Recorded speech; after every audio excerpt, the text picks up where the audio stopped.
Hello, Governor. Hey guys, I'm back. I don't know what happened today. I think, I don't know.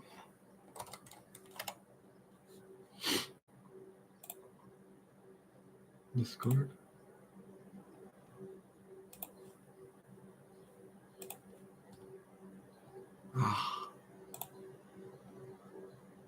Yeah, it was only an hour.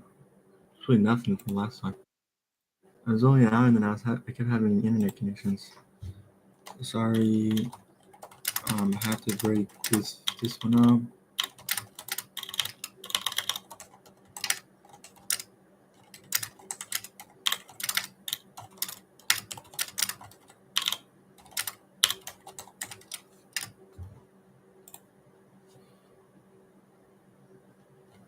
Oh, I don't think that's how it is actually.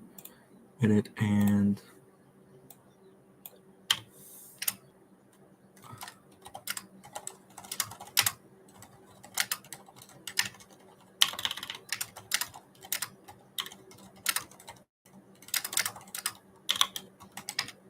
I don't think frontiers. Well, I should say.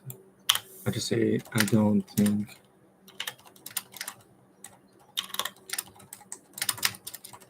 There we go. Make a comment on the video. I don't think a lot of people really comment on my videos. That's okay. And that's okay.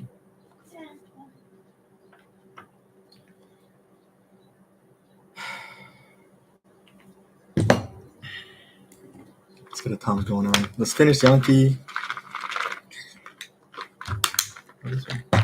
Let's finish Yankee at least, and then see if we can, when we come back, can watch the video. I'm definitely not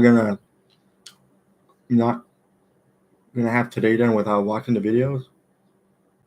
His videos. Have Yankee finish.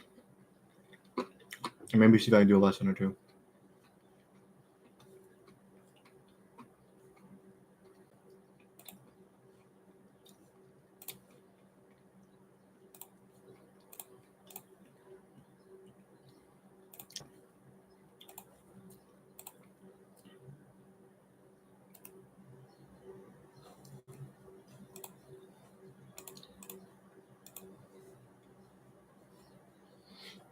They are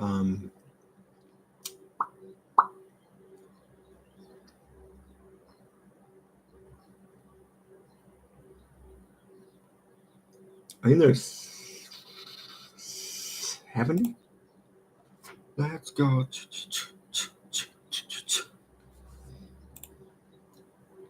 Zwitterion. 80.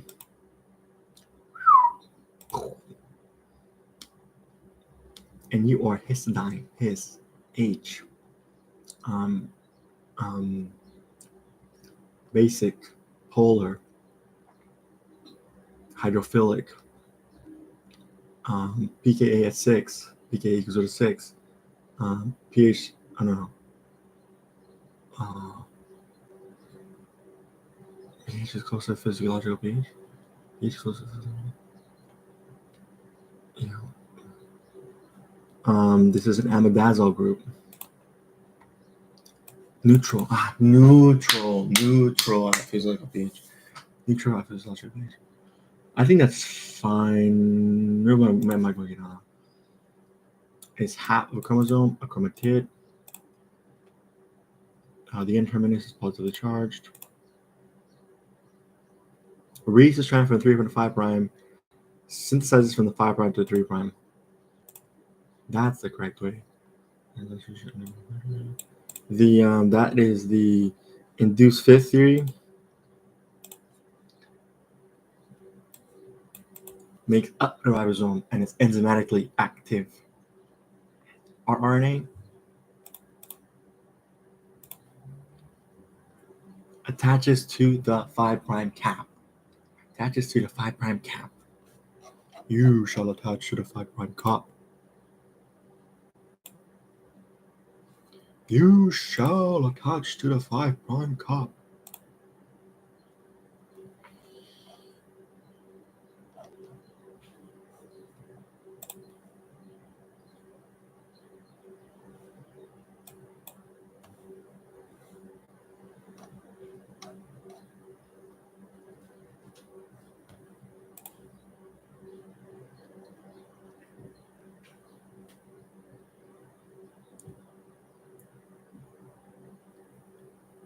Catalyst.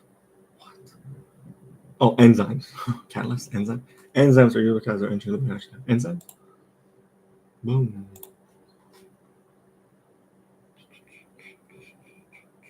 Okazaki fragments.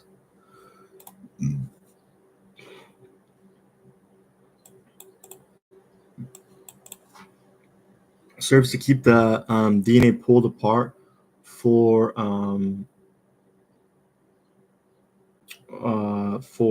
DNA replication, and it also keeps the single DNA strand from folding back on itself.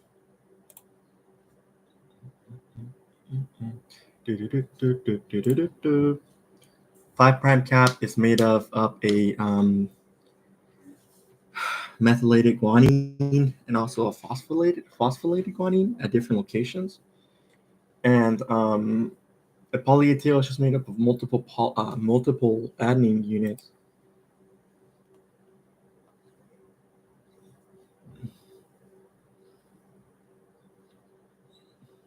Modified guanine, 7-methylguanosine triphosphate. Oh, there's another YouTube link here. It's gonna break it down more into like what it actually is, or what? Or are you just gonna talk about it, buddy? What are you gonna do?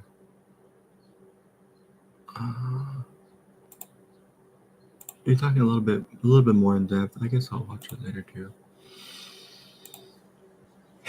Yup. That is the imidazole group. Imidazole group found in histidine. That's correct. Exothermic reaction. Oh well. Release energy. Release energy in the form of heat, or ergogenic reaction. This releases energy. Negative delta G.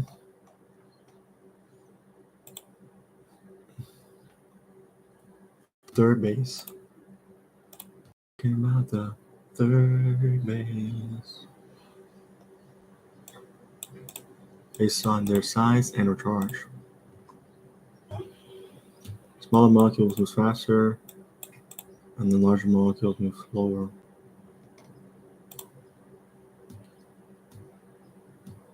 Helicase. Catalyzes the synthesis of an RNA primer.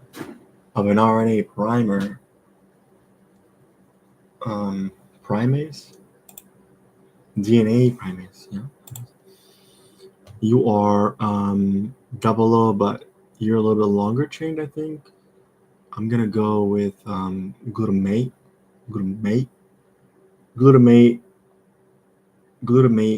glue, glutamate, glue, E, side chain, negatively charged, polar,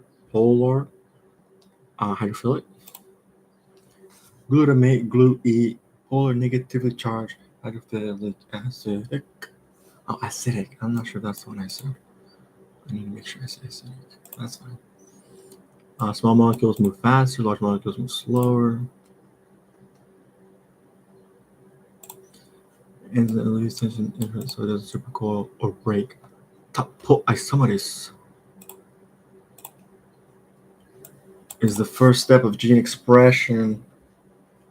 The first step of gene expression in which a segment of DNA is copied into RNA by the enzyme RNA polymerase. The first step of gene expression.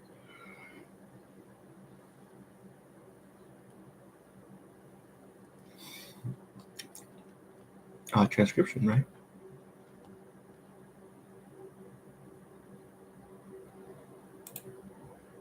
Yes, sir.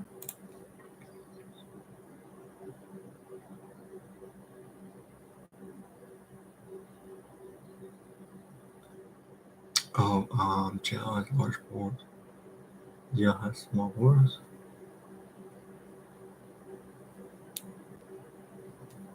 gel.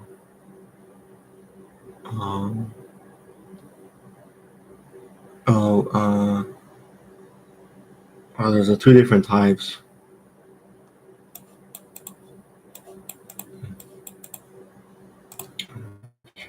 I'm not sure what the gel's names are. Agarose gel.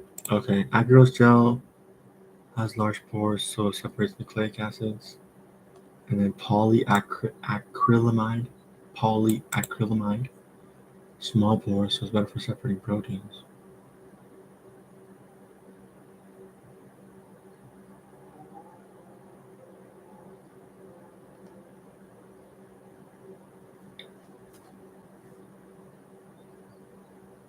Nucleic acids are larger than proteins. Oh, really? Really? Okay, sure.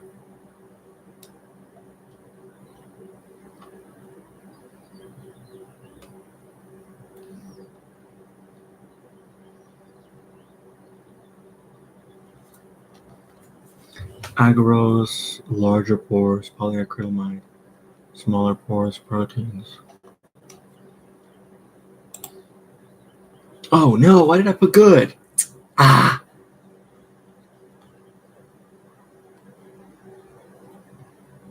Protein synthesis occurs? Translation occurs? Okay. In translation, a succession of transferase molecules that are set up in such a way that they have the anticodon that they have an anticodon sequence at the bottom that will bind complementary to the mRNA strand, and then they'll bring the amino acid on top, adding it to the A site with the P site already having a methionine group with that methionine amino acid, and then it'll transfer over, and they'll add the amino acid on top, the methionine. Transfer over from the P site to the A site, and what was on the P site will switch over to the exit site and leave. As the mRNA is moved through the ribosome, tRNAs, yeah, anticodons with the amino acid, amino acids,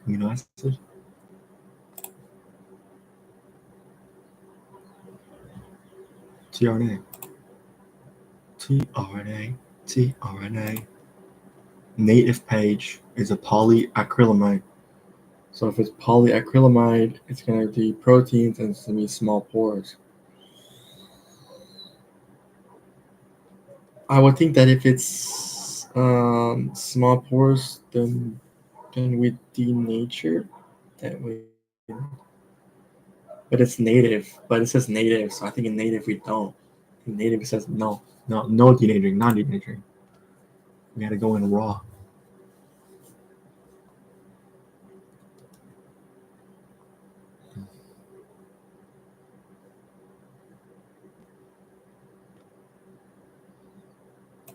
Oh, there's a YouTube link on this one too. Hello, Suman Bhattacharya.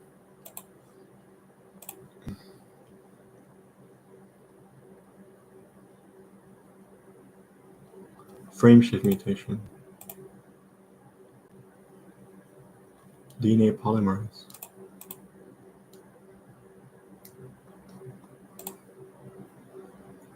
DNA ligase. By catalyzing the formation of the phosphodiester bonds.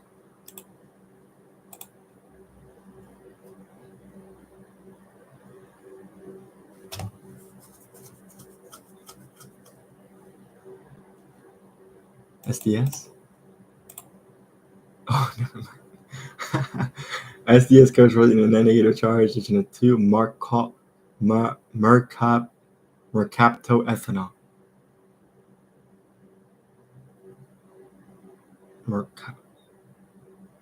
Before SDS?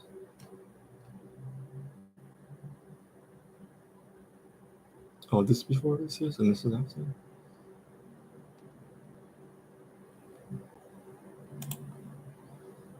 All right, histidine, his age. Histidine, his age.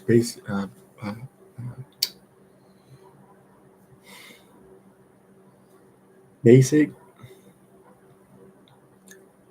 Wait. Yeah, basic. Um,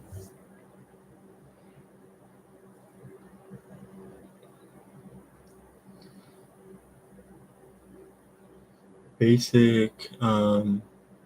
Neutral. Neutral at physiological pH of 7. Neutral at 7. We have pK at 6. Contains the imidazole group. Basic. Positive charge, hydrophilic. Okay, it is hydrophilic. Star codon AUG codes for methionine.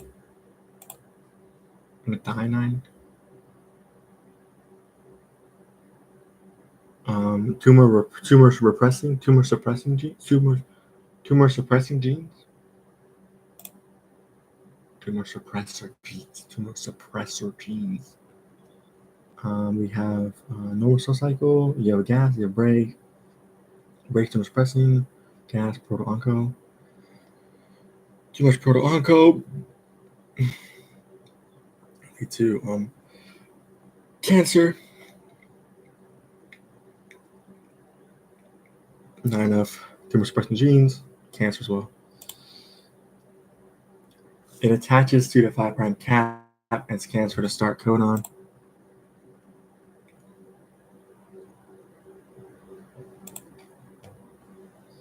The 5' cap is made of methylated guanine. Polytail is made of multiple adenine.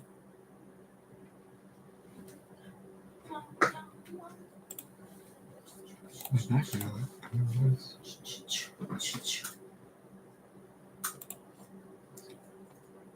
Separate charge according to their size and charge. Small molecules move fast. Large molecules move slow. Oh man. I think the acrylamide is separating proteins, and so we have acrylamide, and I forgot what this one is. Agarose gel. Polyacrylamide too. Polyacrylamide. Native, using non-denaturing conditions, such as native and non-denaturing. Runs in the absence of STS, sodium dodecyl sulfate. Okay.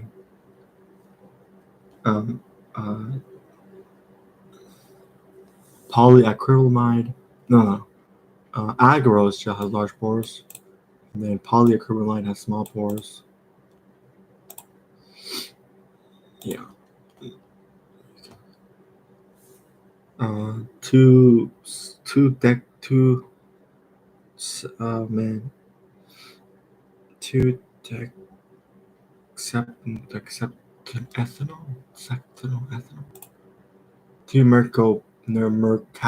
ethanol.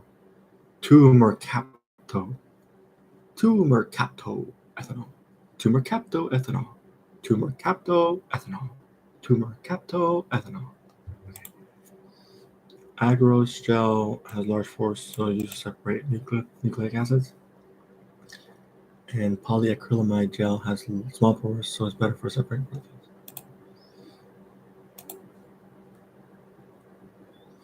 Two mercaptoethanol.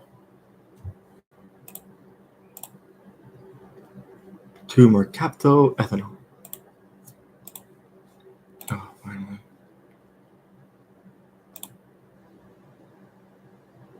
Are these different? Oh, yeah, they're different. Let's hit the larger one first, then, eh? Oh man, I hadn't even started the clock. Are you serious?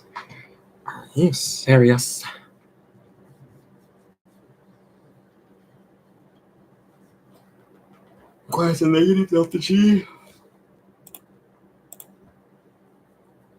Is the original equilibrium constant?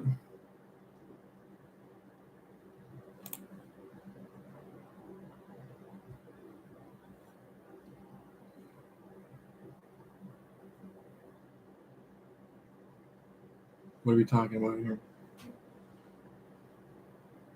The sperm cell and egg cell,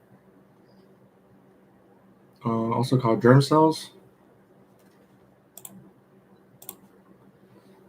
The packaging of chromatin is crucial for DNA for fitting DNA into cell nucleus, facilitating processes like DNA replication, DNA transcription, and gene regulation.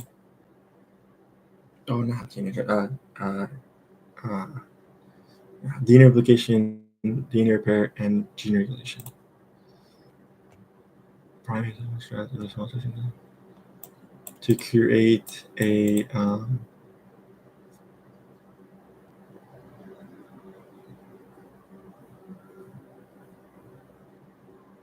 create a small section that then DNA polymerase will bind to. Oh, yeah, to create a primer. Okay.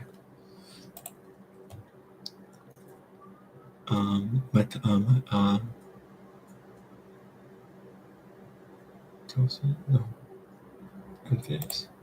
Meiosis. What the heck?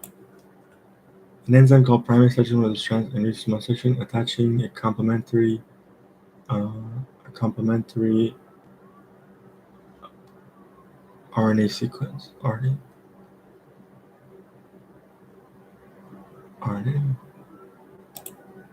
nucleotides. RNA sequence. RNA nucleotides. Acid reactions Ka and Kb. Germ cells start as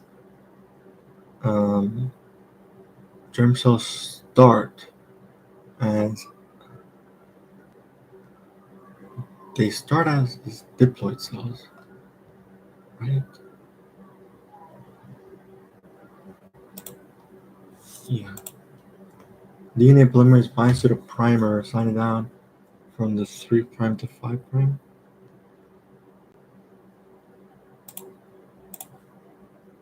Meiosis is expressed as Hep V. So H is enthalpy is equal to E, which is internal energy, plus P, which is pressure, times volume. Hep V involves one division, resulting in two genetically identical daughter cells, where meiosis includes two successive divisions, producing 4 genetically diverse daughter cells. This is PMAT. This is telophase.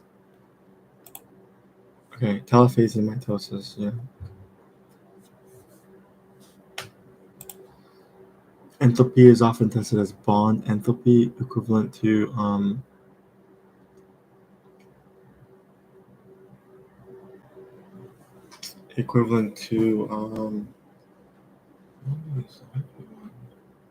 is it the Hep V one? Is it the Hep V one? I'm gonna say let's do the Hep V one. Oh no. Energy stored in bonds. There are only 4 types of nucleotides. Okay, adenine, guanine, thymine, cytosine. Despite the use of Q instead of CAC in this form, delta G prime, there remains negative RT times the natural log of CAC. A fixed number for alternate measurements. Germ cell. Wait, what? Oh, meiosis. If CAC is equal to Q, then RNA would be 0. RNA polymerase reads the strand to create a sequence that's complementary. Reads the strand that is complementary. It's complementary to the non-coding strand and identical to the coding strand, except the coding strand has thymine instead of here. So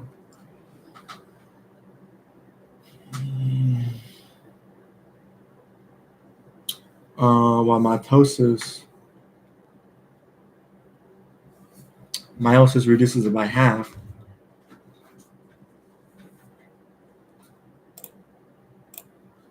RNA exits the nucleus and functions in the cytoplasm, while DNA remains in the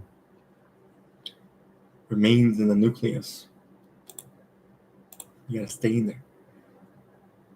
Is a measure of the balance between the reactants and products, and the balance between the reactants and products, such that we'll have the same, we'll reach the same number of ratios at some point, which is called equilibrium.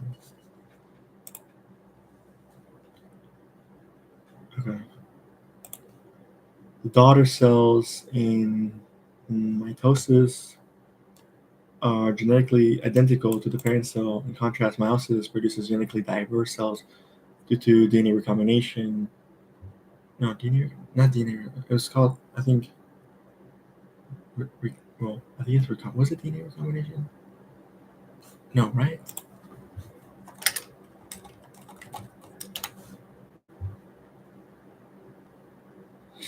Yeah, it is DNA recombination. And independent assortment. Yeah. Cake was large. I mean, the numbers. Products is of favor. If it is a very small number, that means the denominator of reactants is over here. DNA has a hydrogen atom on the second carbon. Producing gametes through meiosis 1 and meiosis 2, which will then which will go from a diploid to put to 4 haploids, and then it'll undergo DNA recombination and assortment. Negative delta H, which is negative in enthalpy, which suggests that's going to suggest a negative delta G, which would suggest a heat releasing, referred to as exothermic. Large subunit then attaches itself to the small subunit. Ribosome feeds the mRNA through itself, reading it from the 5' to 3' end. K is the original equilibrium constant. There are equilibrium constants for acid. This solution reactions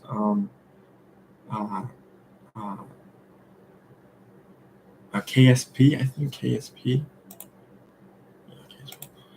Meiosis has 2 cell stages, two stages, meiosis 1 and meiosis 2.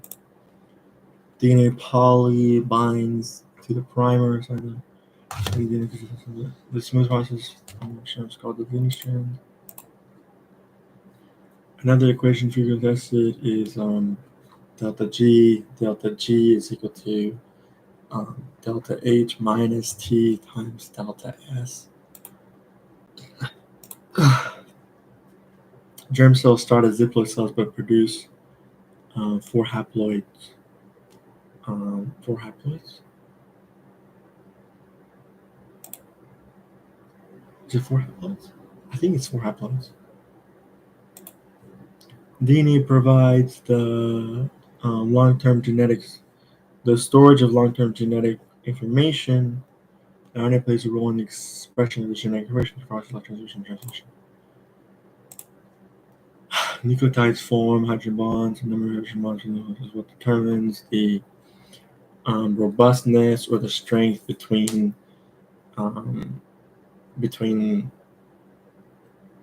those nitrogenous bases, and makes that particular part of DNA a little bit more tightly wound. Like it's tighter, harder to break those bonds. I mean, yeah, it's hard to break through and do. So. Strength and stability.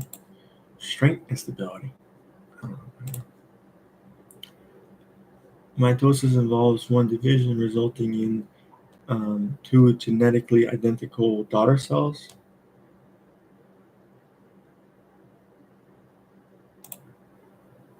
Where meiosis involves two successive divisions, producing 4 genetically diverse daughter cells.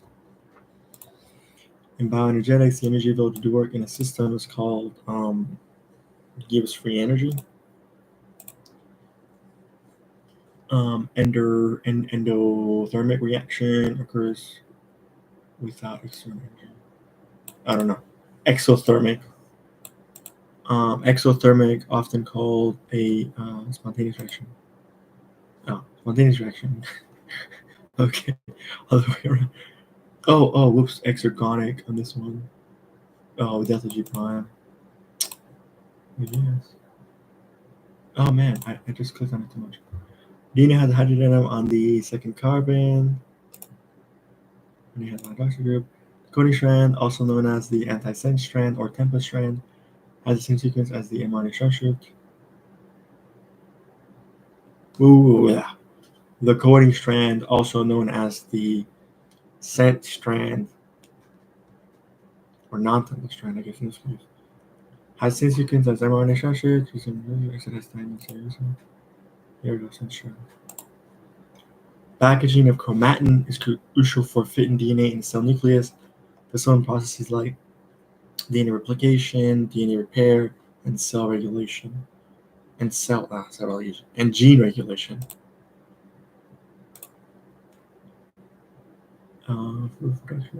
Germ cells producing gametes through meiosis. RNA polymerase binds to a region on the DNA called the promoter region. Meiosis is a special form region that produces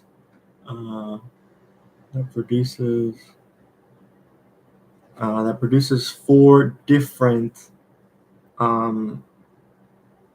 genetically different daughter cells that produces gametes.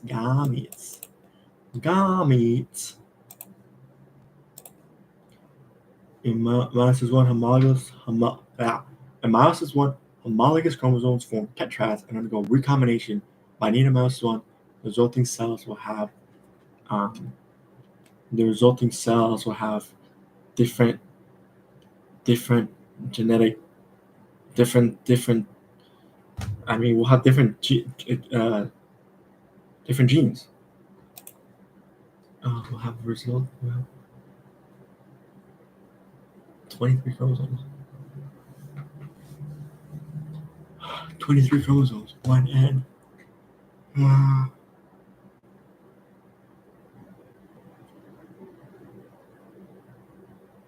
Okay. Germ cells start as diploid cells that produce haploid gametes. From meiosis. Meiosis has 2 stages, meiosis 1 and 2. If the cake was very large, that means the ruminator products is very favored. Meiosis is a specialized form of cell division. They'll produce gametes. DNA has a hydrogen atom on the second carbon, while RNA has a hydroxyl group. Then they're called primers attaches to one of those strands of DNA and reaches small section, attaching complementary RNA nucleotides. Enthalpy is often listed as bond enthalpy, equivalent to determining the strength of the bonds. I don't know. Determining equivalent to the energy stored in the bonds. Mitosis maintains chromosome number of the original cell.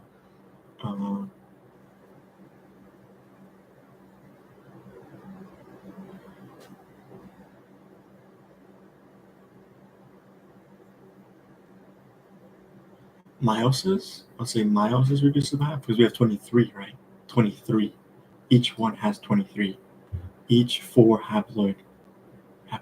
No, each. Yeah, I think each 4 haploids. 23.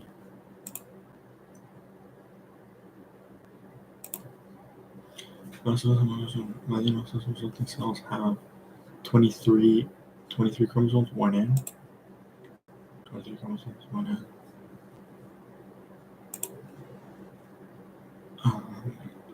Meiosis.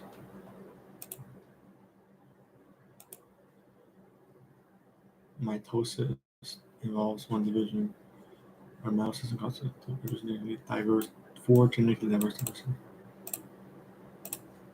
The final phase is M phase, which includes M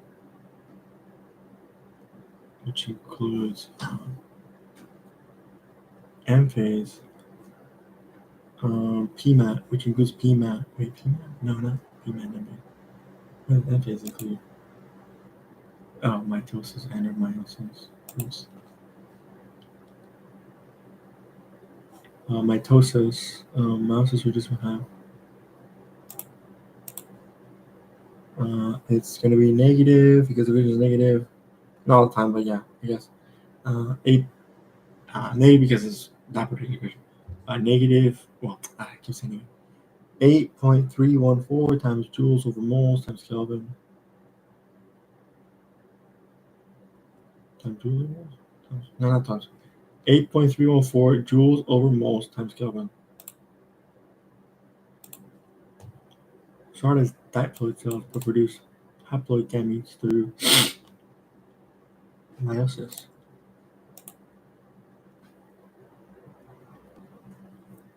Is going to be stronger than one of AT, one of adenine diamond.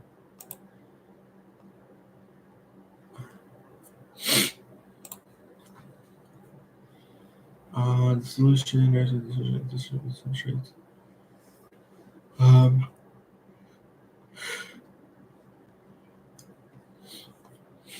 KD. Mitosis involves one division, resulting in two genetically, whereas meiosis includes four genetically diverse cells. Meiosis. Variation equation energy that is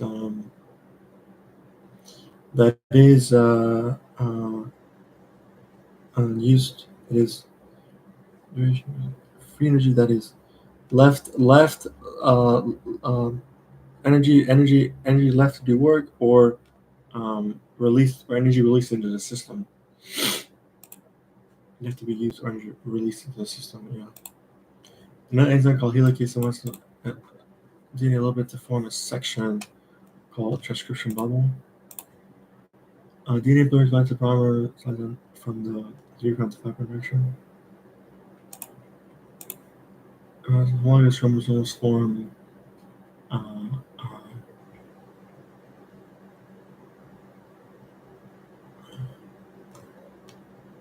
homologous chromosomes form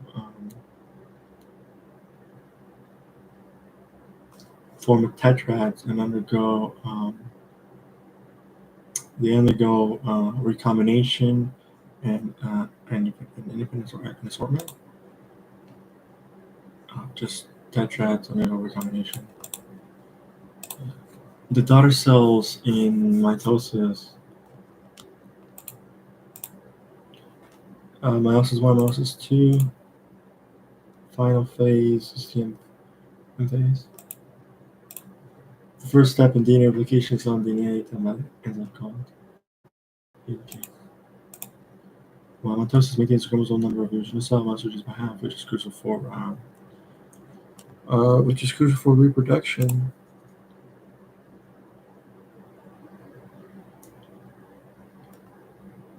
Okay. Species of chromosome. Okay, same thing. Negative delta S implies implies a decrease in disorder.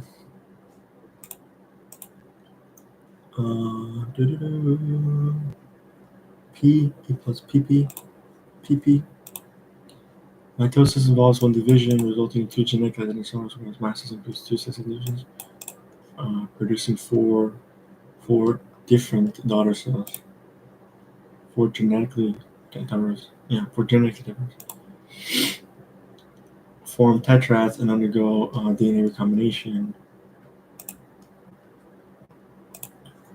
Germs is form of reproduction, producing gametes through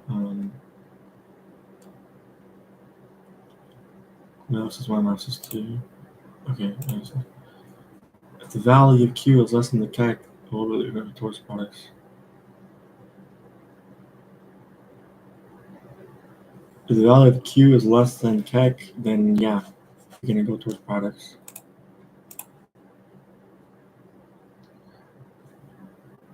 Creating, this is on the ligand strand, creating Okazaki fragments. Mitosis involves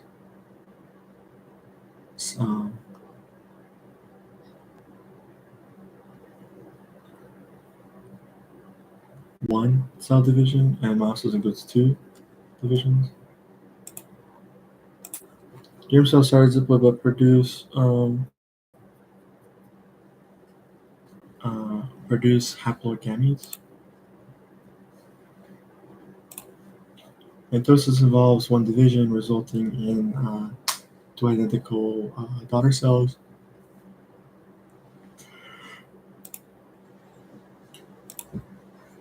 Oh, I'm a bit Jesus. Meiosis carry charge is determined by the summation of the ionizable groups, the amino acid group, the carboxyl group, and the R group, and that's gonna be dependent on the environment and changes in pH.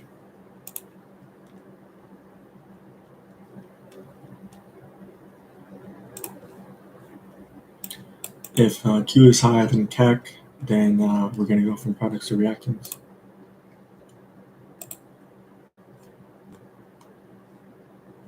So it's going to be spontaneous, oftentimes as an exergonic reaction. Enthalpy is often this bond energy equivalent to the energy stored in the bonds. What does it mean? Determines the number of the original cell. Meiosis reduced by half. Meiosis is a special form of cell division that produces gametes. Gametes. Homologous chromosome tetrads and undergo recombination.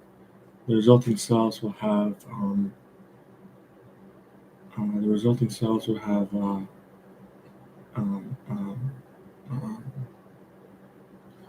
they're gonna have what was it? They're gonna have different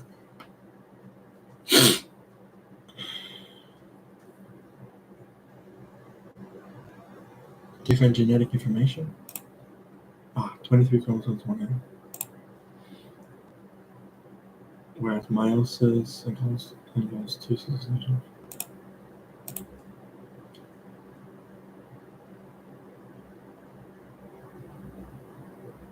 The resulting cells have different genetic information. I keep getting small, which includes meiosis and mitosis.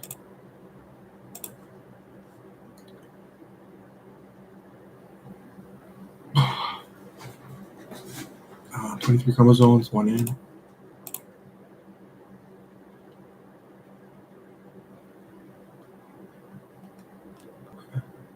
Through meiosis. Meiosis which is crucial for maintaining the diversification of genes and species responsible by sexual reproduction. Mitosis one division involves 1 division. This includes 2 sets producing 4 genetically diverse daughter cells. 1 division, this includes 2 successive divisions. In meiosis 1, homologous chromosomes form tetrads and undergo recombination. - 23 chromosomes, 1 N.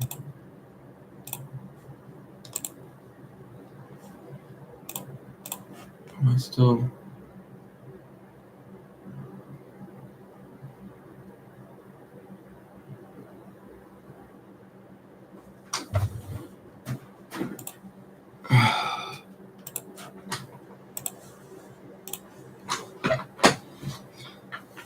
blank unraveled and less condensed DNA.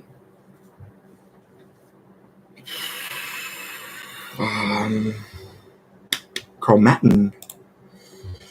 Yes, sir. An enzyme called DNA polymerase binds to the primer and slides down the DNA strand from the 3' to 5 prime. Yes, sir. Beginning site of protein is the rough endoplasmic reticulum. Is that what I said? Yeah, I think so. Man, I'm here, but I'm not here. Jesus.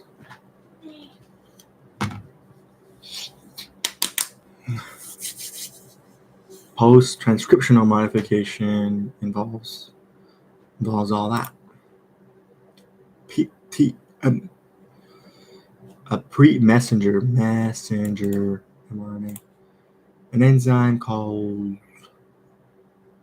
exonuclease. Exonuclease. An enzyme called primase attaches to one of the strands of DNA and reads a small section of it, while attaching complementary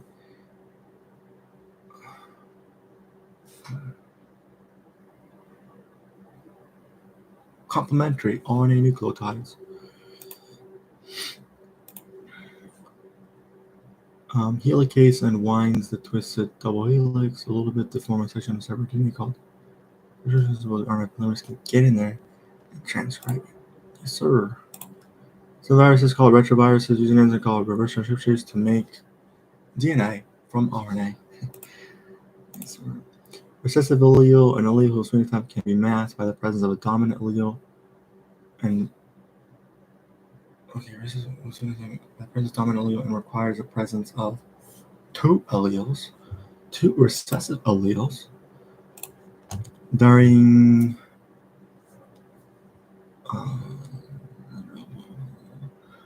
elongation. tRNA molecules are carrying amino acids, and as they get recruited, they drop off the amino acids to be added to the growing polypeptide chain, which occurs in the ribosome.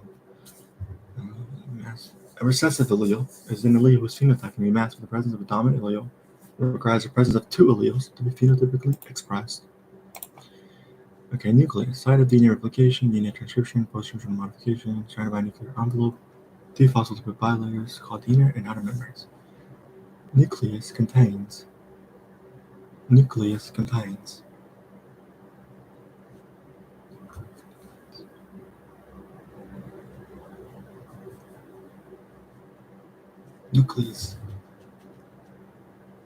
Nucleus. What do you contain, buddy? Nucleus contains nucleolus. Oh, let's go. Now, try it again. Okay. It's how our body generates thousands of proteins from a single sequence of DNA.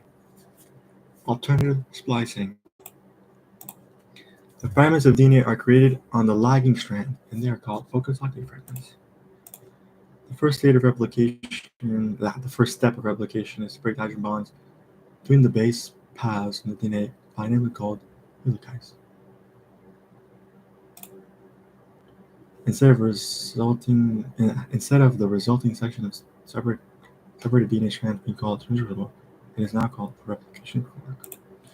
Some viruses called retroviruses use an enzyme called reverse transcriptase to make DNA from RNA. RNA is single-stranded, DNA is double-stranded. There we go. Ribose, deoxyribose, hydrogen on the second carbon, hydroxyl group on the second carbon, adenine is a purine, guanine is a purine, uracil found in RNA, cytosine, a pyrimidine, purine,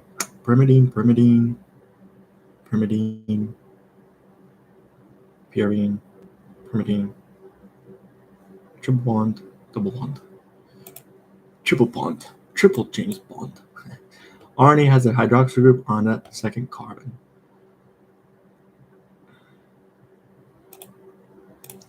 Some viruses called retroviruses.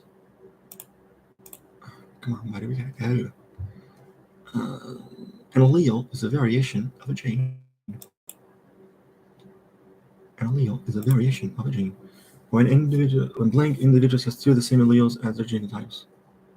Two of the same alleles. Homozygous. You're either AA, capital, or you're AA, lowercase. The post-transcriptional modification involves the addition of a 5' cap, poly A tail, and splicing. Getting rid of those introns. Ribocytosine transcription can be free-floating or embedded in the RER, rough endoplasmic reticulum. Post-transcriptional modification involves addition of 5' cap, poly A tail, and splicing. Alright, entropy. Entropy increases in disorder, more random. Got the stuff? I'm doing drugs. Do you got the stuff? Delta G is equal to delta H minus T times delta S. Post-transcriptional modification involves the addition of a 5' cap. Get in there, sink, baby, sink. Oh, let's go. Let's go. Let's go. Let's go. Thank you so much. Okay, we got, we're so behind. I think I'm going to postpone the test by another week. For now, let's show you guys where I'm going. Where am I going?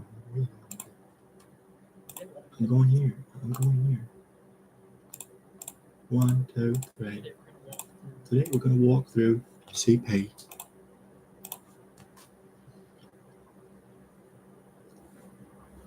With you twins studying for physics.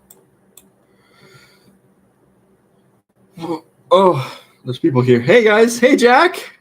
Let me do my homework and come back. I'm learning more here. When you take an MCAT? Hey Calvin. I have it for July 25th. So I was having internet issues, but now I think I'm okay.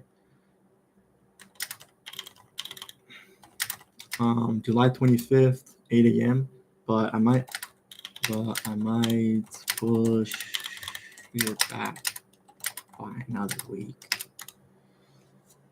With you twins studying for physics. Hey Mohammed, where's Sami?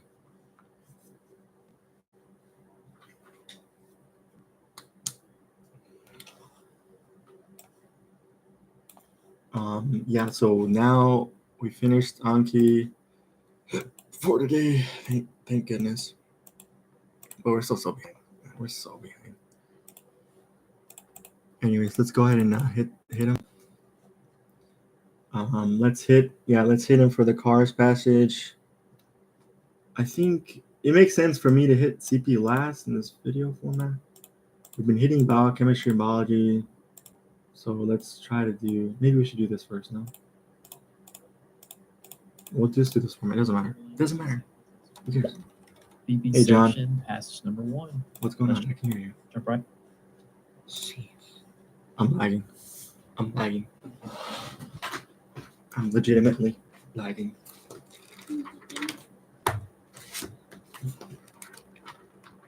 Are you both full? There's a little bit left on this one. All right, John, are you good? No, he's still lagging. We gotta wait. Today we're going to walk through the double AMC. Hey, John. Yeah, let's do it. Today we're going to walk through the double AMC sample test 1, BB section, passage number 1. Let's jump right into it.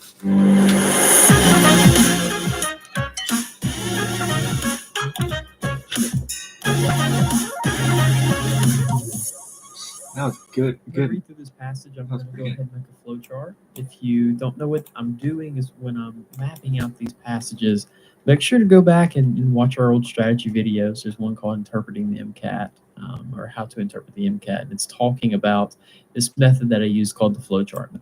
If you don't know what I'm doing is when I'm mapping out these passages, make sure to go back and watch our old strategy videos. There's one called Interpreting the MCAT, or How to Interpret the MCAT. And it's talking about this method that I use called the flow chart. It's essential to the compartmentalized endoplasmic reticulum. to increase GTP or increase phosphorylates. You can write that if you want. I think I'm on the wrong one, buddy. Of like simple relationships, so that instead of having, if I get asked a question. No, I don't think I'm on this one yet. I don't think that's right. BB1. What the heck? I don't remember that. I think I'm on the wrong video. I don't think so. What the heck? Hydrolysis of the...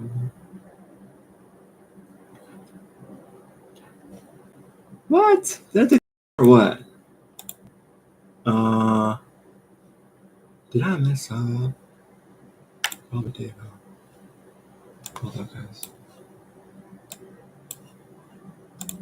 Hold the phone. Obama phone.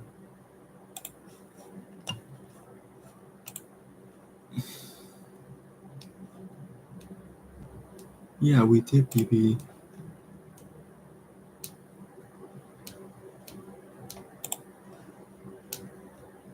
Huh?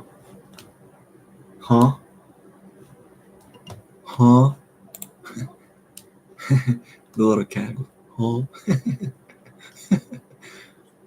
Yeah. Go back to portal.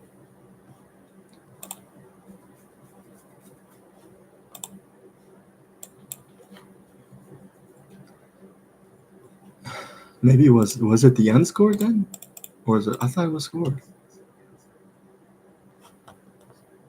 BB1.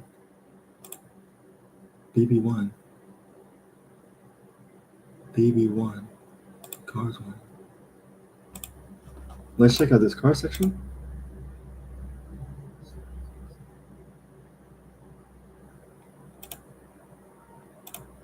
What? American Diet. No, buddy, that's not what happened. That's not the one I took. Why? Didn't they change it? Did AMC change it? I'm on the wrong one. Or is it practice exam 1?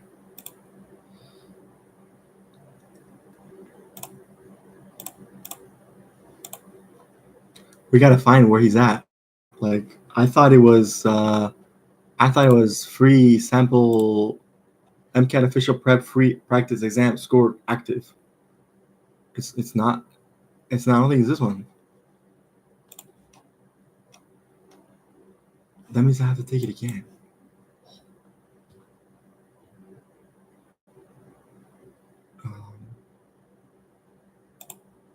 Maybe it's this one. We gotta try and match it, so I gotta go through it a little bit. Okay, does it say Picasso?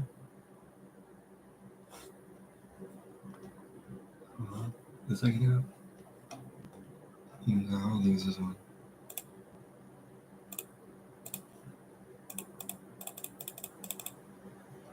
In the second half of this.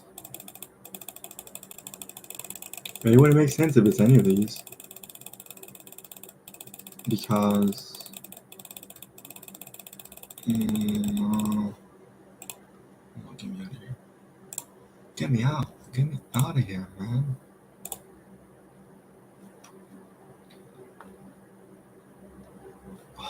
Seriously, dude? So then maybe it was unscored.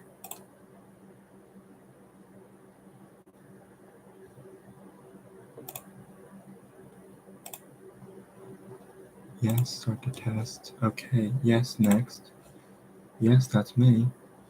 That's my name. I agree. No, skip the tutorial.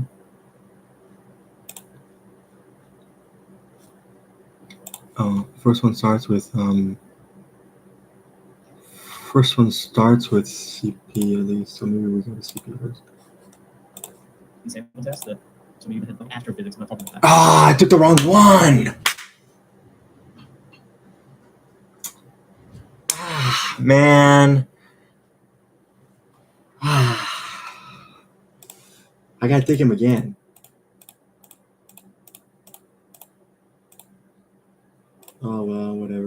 Dang, that means I can't waste the time on the one because it wasn't the one. Oh well. Just pause it right now. Pause. Real quick. Pause. That made sense because honestly, I was like, why is it testing us stuff we haven't even gone over? I would have thought it'd at least be something we've gone over. Well, it wasn't anything we've gone over, so that makes sense. That makes sense. It makes sense now. It's kind of doubting the curriculum, to be honest, but we're doing good. Um,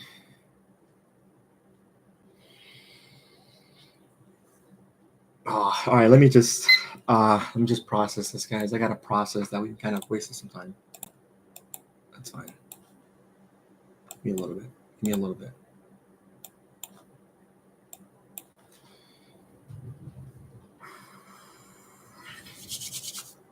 Actually, give me 15. I think I'm gonna work out real quick.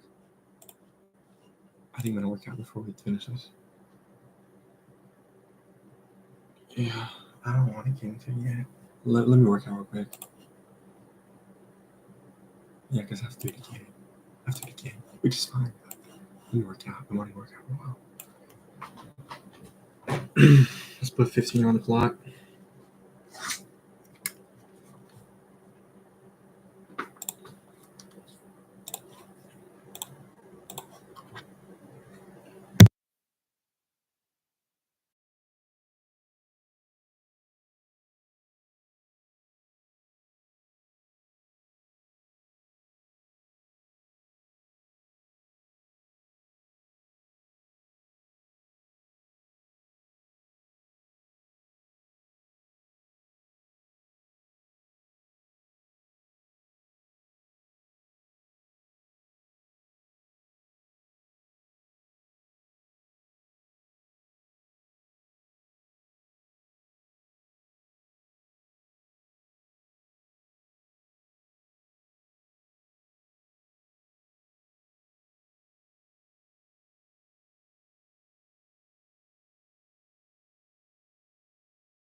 Wait, guys, I don't know why I took out the sound. I have the earphones on now, so I don't know.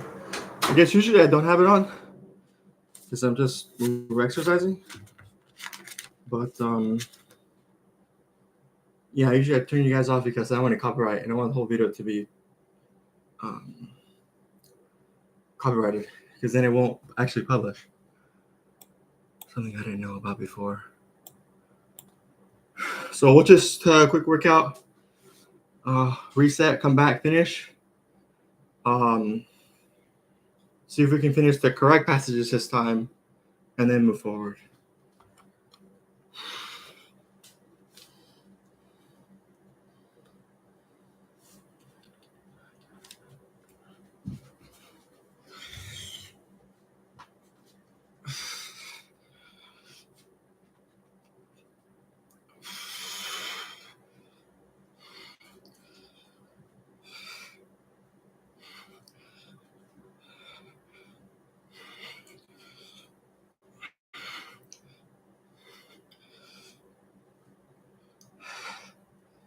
I have to kind of slim down a little bit because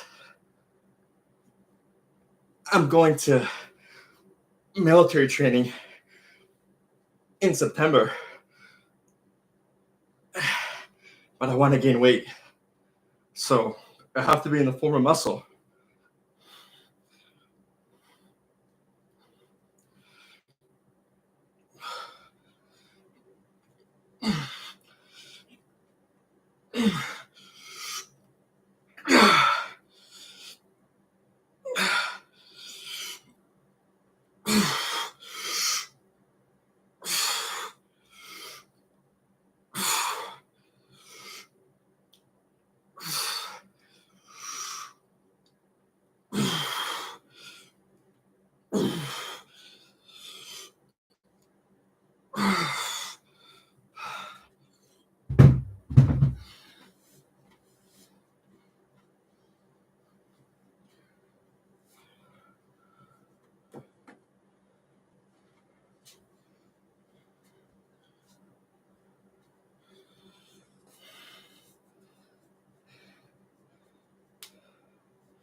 Let's get down to the floor.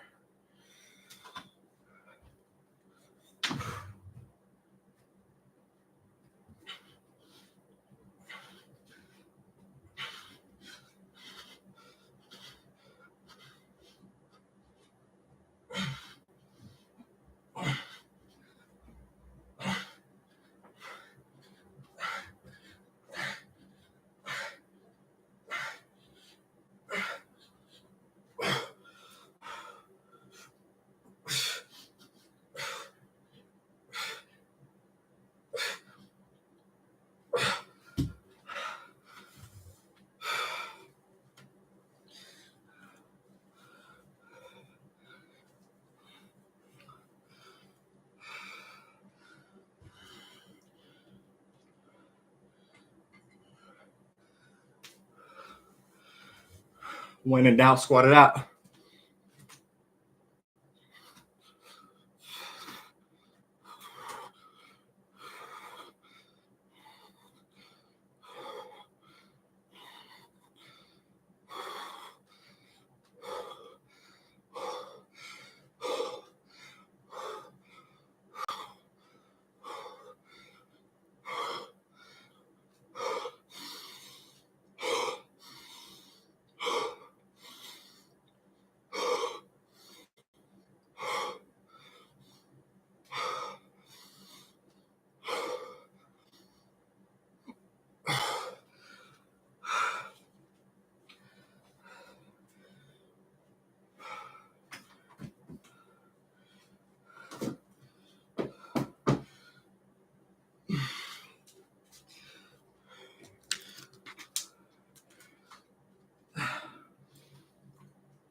Yeah, we're literally behind a whole week, so I'm gonna have to push the test behind by a week. Unless I catch up with some trying, you know?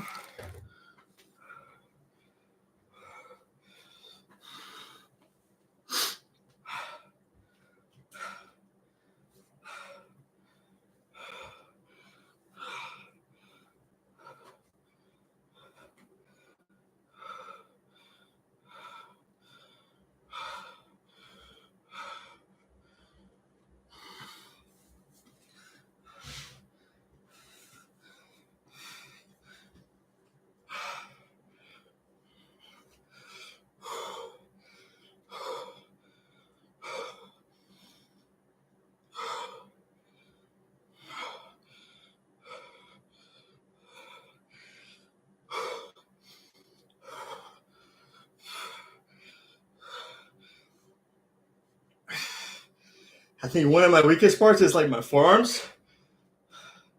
But if I do kind of like an X with the dumbbells, I feel that it kind of works on my forearms a little bit more. So, you know, you gotta work with what you got.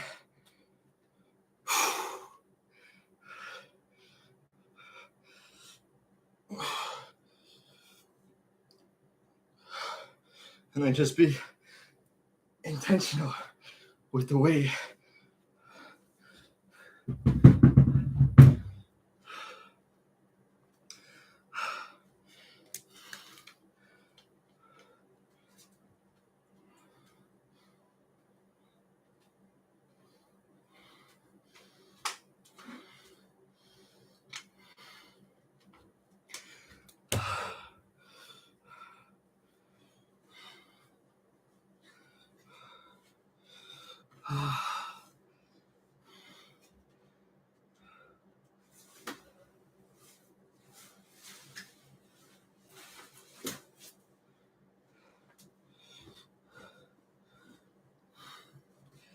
It's a little bit oily, I think, for my hands.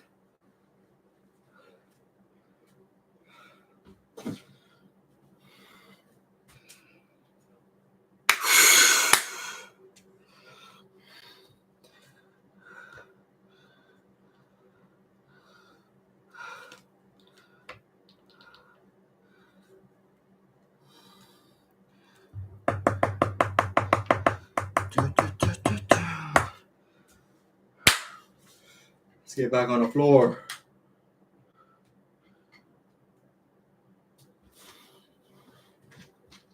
Ah.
Ah.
I still want more to do with the dumbbells.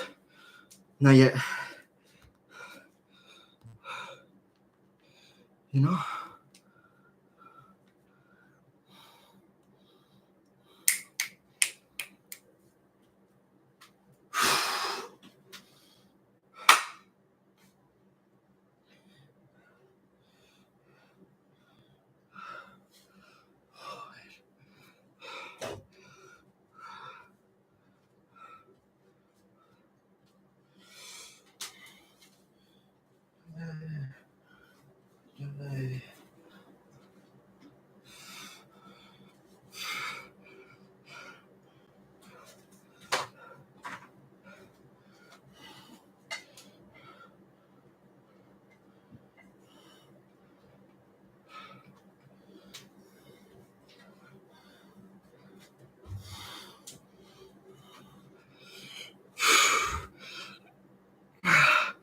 Oh, some more.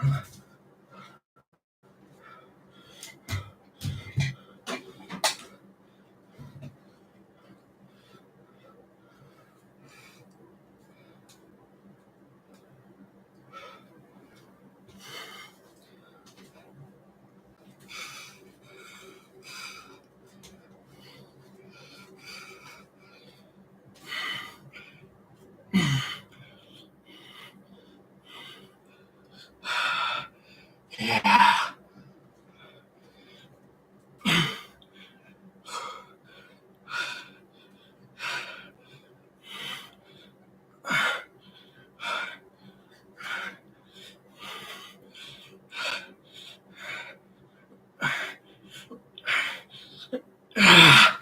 Oh.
Oh, wait, just a little bit more, a little bit more.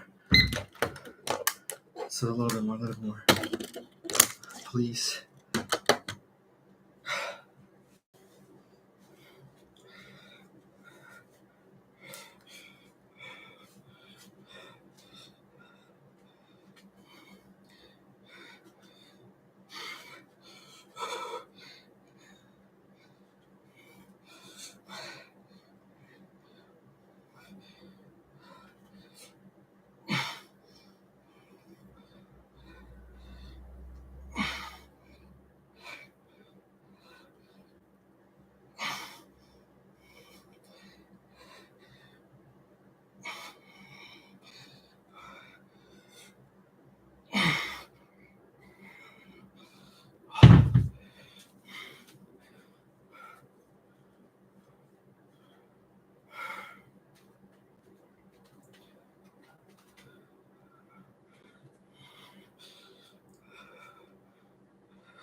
Not gonna get it.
Wow, wow, wow.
Oh, that was a sticker. No? Am I making things up?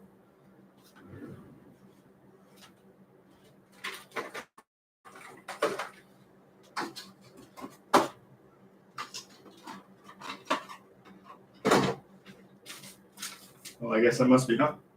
That's fine.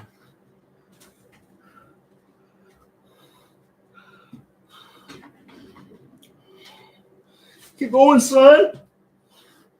Time's still ticking.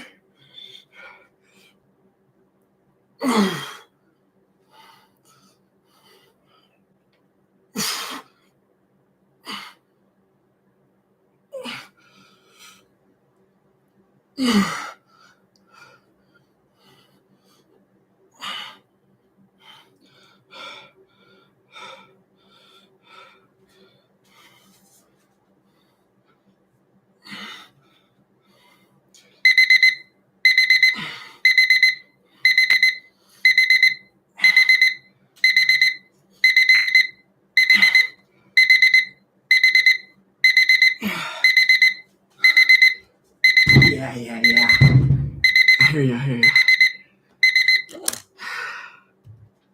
I'm gonna go wash my hands.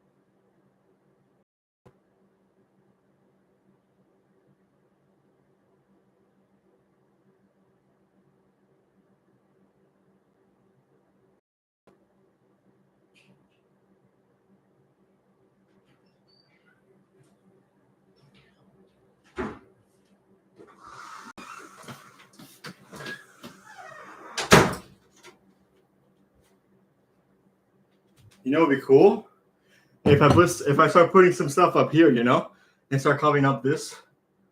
That'd be kind of cool. But I don't know if I have any, like, don't know if I have anything to put up there.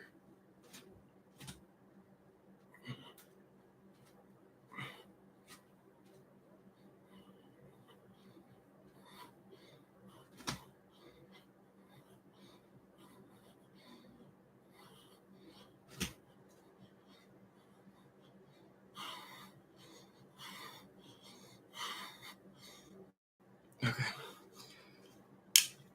All right, we're back. All this music is just getting me more and more pumped up. I gotta turn it off.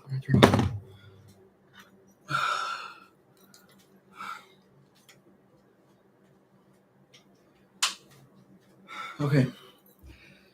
All right, we're back.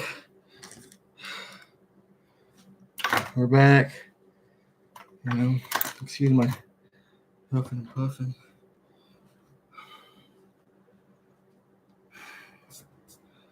All right, let's finish up the passages. We'll take a quick shower afterwards and watch the rest of the videos, and then hit the second week's lesson. Maybe a little bit at least before I go to sleep. You guys probably don't know half of what I'm saying, but at least you can see, so it doesn't matter.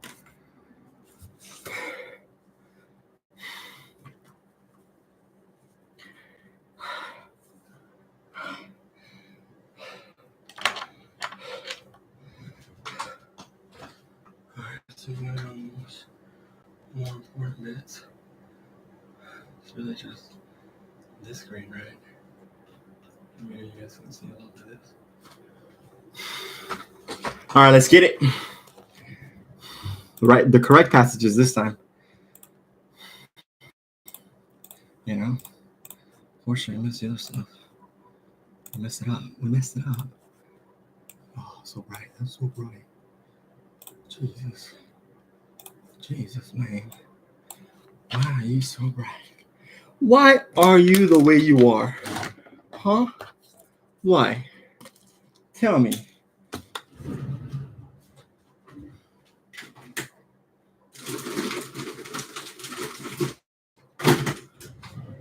Woo.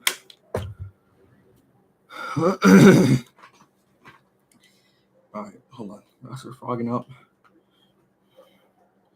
Why are you running? Huh? Why are you running? Why are you running? Alright, okay, now we're on to the real stuff. Well, the correct stuff, so let's get it. Oh yeah, you guys can't see what I'm doing. Give me I don't know. I'll tell you guys when I'm done, but I'm gonna go over the same passage as he is, so I will be on the same page this time. So let me maybe switch glasses. I need some water. And we'll sort this. All right, so let's time ourselves.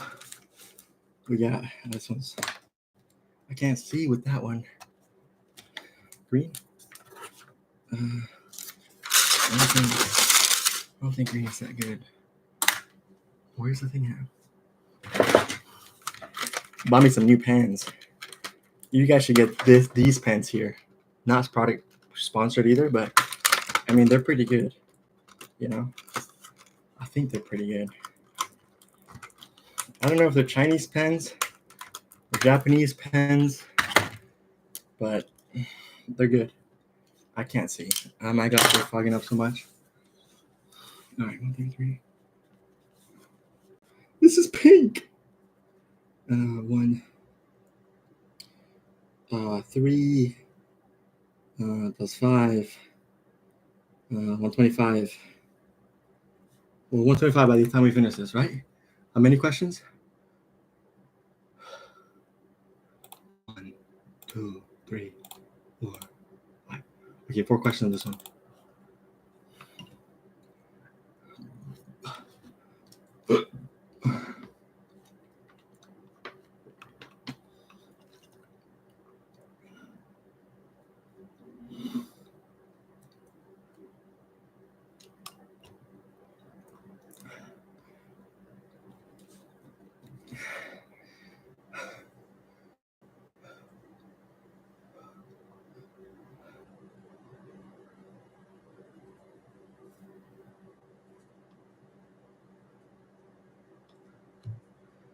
Okay.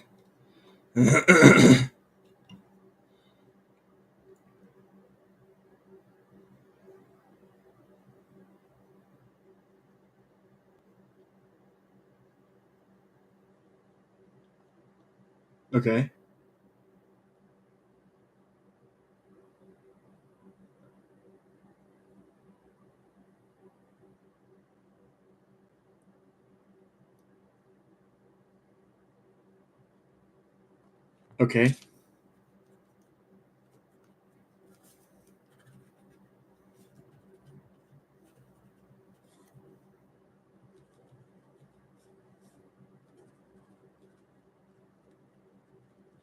Okay.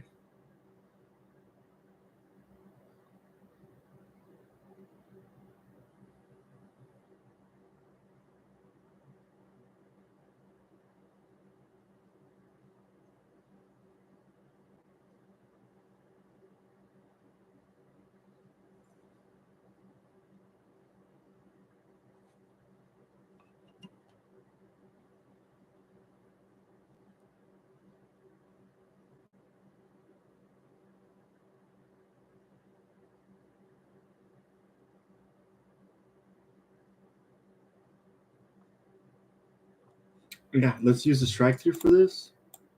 And we know it's not going to be this one. And it's not going to be this one because that doesn't make any sense. And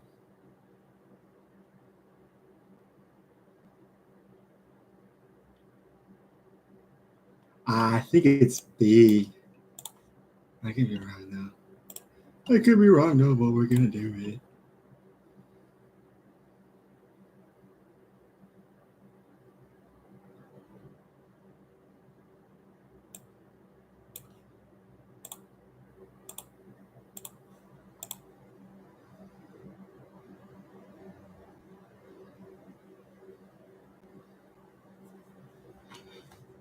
Oh, I gotta pee, man.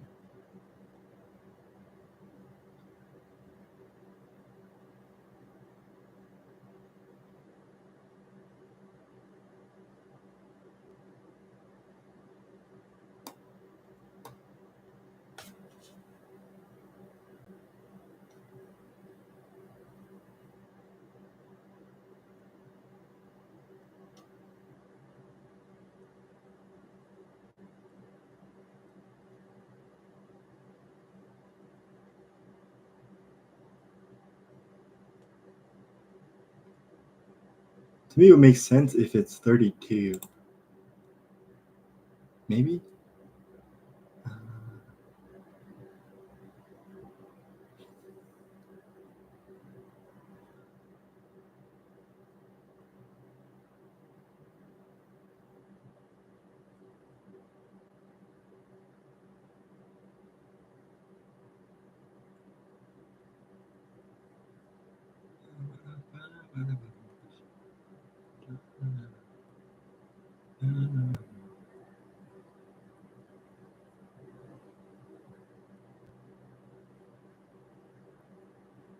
No? Maybe not. I don't know if I'm thinking about this correctly.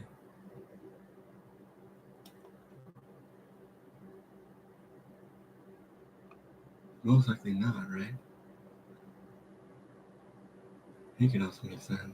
Next to many. I don't know. I'm gonna go with this.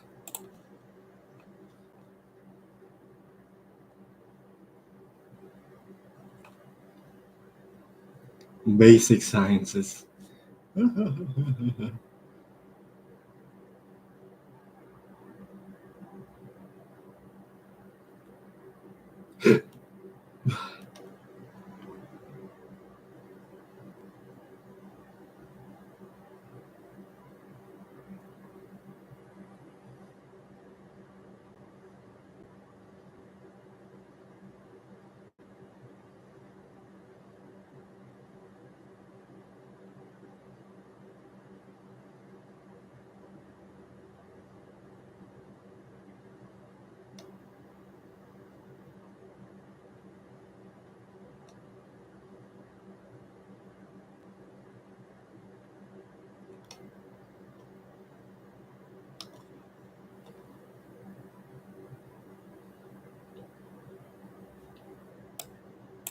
Right.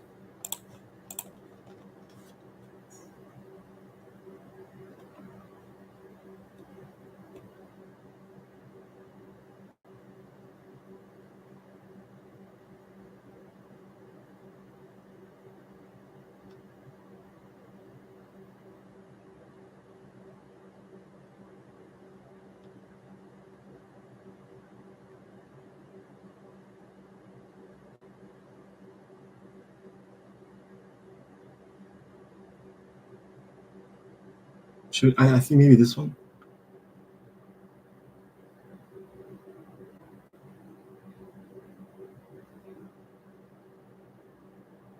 Right. This one makes maybe some sense. I'm not sure why though, but I think I'm thinking this one.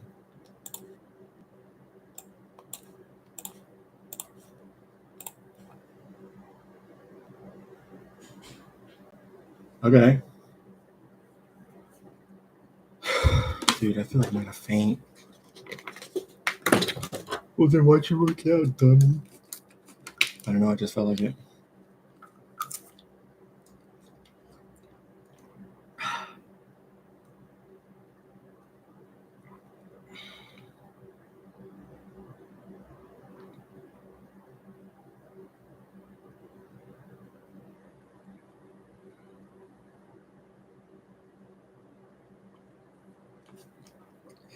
Left side looks like it's phenylalanine, HSV.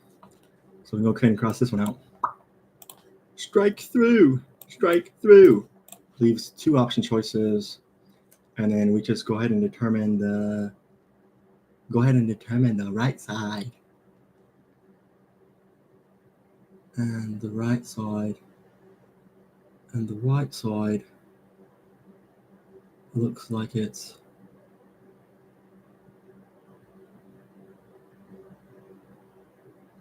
what are you, buddy? What are you?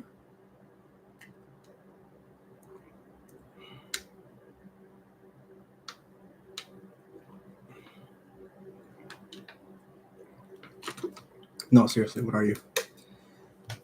What the heck? What the heck are you? Oh, I guess, okay. Are you... Oh, okay. Okay. I mean, it did say it loops back on itself.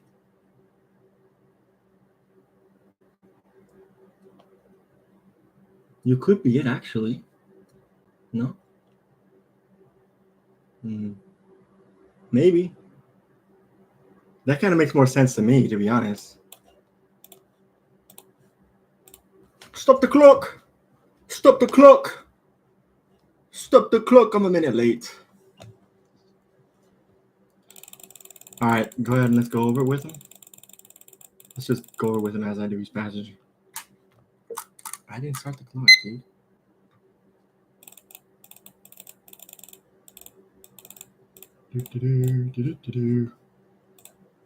That's it. Just can you stop the end section? Yes, thank you. Yes, I want to end. Oh, dude, just I gotta do this every time. I don't want to do it right now, dude. Let's just do a section at a time and go over with John, please. All right, that's 2 sections out of 4, so I gotta keep clicking 2 more times. 59 clicks.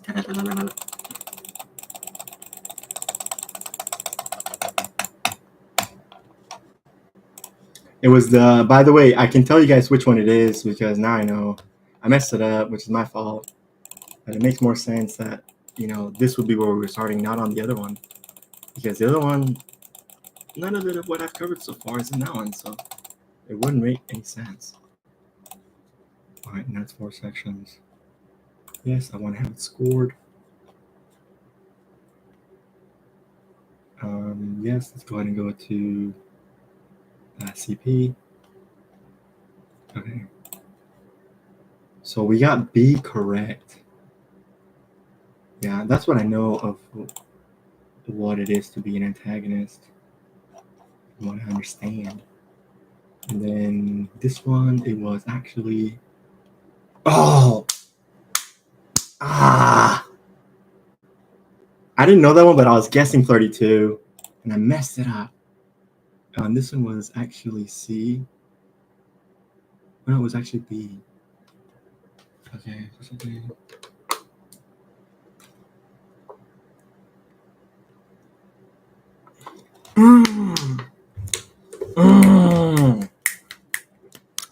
Oh, they got me. Oh, okay. Oh, and it was in that one too. Okay, gotcha. Oh, but I got that one right. Okay. Nice. Not bad. All right, let's go over with John. Come on, John. Let's do it. Where are you, buddy? Those are Jenkins and stuff like that. And also something that you would remember from an MCAT prep book. Some of the big box prep names are a little bit more the only one extensive. that I would have got. Then I would. So 3 out of 4 for my students basically to know, as far as they dive into the sciences really in depth, and that's not necessarily with the MCAT's questioning, but still, if you remember it from, your Kaplan book set or your Princeton review or your Altius, or you remember it from your undergraduate lecture, that's probably going to be a basic science, which is just something that they could test you on. Aldehydes, Le Chatelier's principle, amino acids, things like that. Those are basic sciences. So we're paying attention to those. That's number one. And then the number 2 thing that we're paying attention to, I have coined relationships. Now, what relationships is they're going to be ways that sciences are connected. Okay, so sometimes you'll see them say that whenever we gave placebo X, then that means that result Y went up. And so I would say increased placebo X leads to an increase in result Y. That's kind of a relationship. And you'll see those as we jump in. They're a little bit easier to tell. I didn't know this one at all, though, but it is what it is. So without further ado, let's go ahead and let's get into this passage specifically. I'll highlight the basic sciences, even though I generally write them. I got this one right. It's just for time's sake. So this passage says, it doesn't even have a title. How about that? It says HIV protease. Okay, protease is a basic science, right? It's enzyme that cuts a protein. Is an example of an aspartyl protease. Okay, this is an example of something that's not a basic science. An aspartyl protease. That is a science that the MCAT is adding. So, an aspartyl protease, which is an enzyme that utilizes an aspartate side chain during the catalytic cleavage of a peptide bond. Okay, so even though aspartyl protease is not a basic science, and it's something we can kind of reason to, you see that it's not a basic science because they go and explain it. It's an enzyme that uses an aspartate to cleave a peptide bond. Yeah, they kind of explain it to you, huh? That's pretty nice. An enzyme that uses an aspartate side chain during the catalytic cleavage of the peptide bond. Uses an aspartate to cleave a protein. That makes sense. Okay, since HIV protease is a relatively small homodimer 1, or homo means same, dimer means we have 2. So that means there's going to be a protein that's going to be made up of 2 subunits that are both identical. Ooh. So we can even highlight that if we really wanted to. Of a 99 residue protein, it can be directly synthesized or cloned and expressed in fast-growing cells. For this reason, it was targeted for structure-based drug design in order to treat HIV infection. Okay, so notice they're giving us a little bit of background here, and this is something that the MCAT does a lot. They will give a very like medicine-y based background history on what they're going to test you on. So the first paragraph will be like, you'll have a lot of medicine, like, oh cool, I'm talking about HIV, and I'm talking about all these drugs and things like that, and I'm so excited we're finally talking about medicine. I don't have to do basic sciences anymore. So cool. But no, they just want to test you on homodimers and peptide bonds. So don't get your hopes up.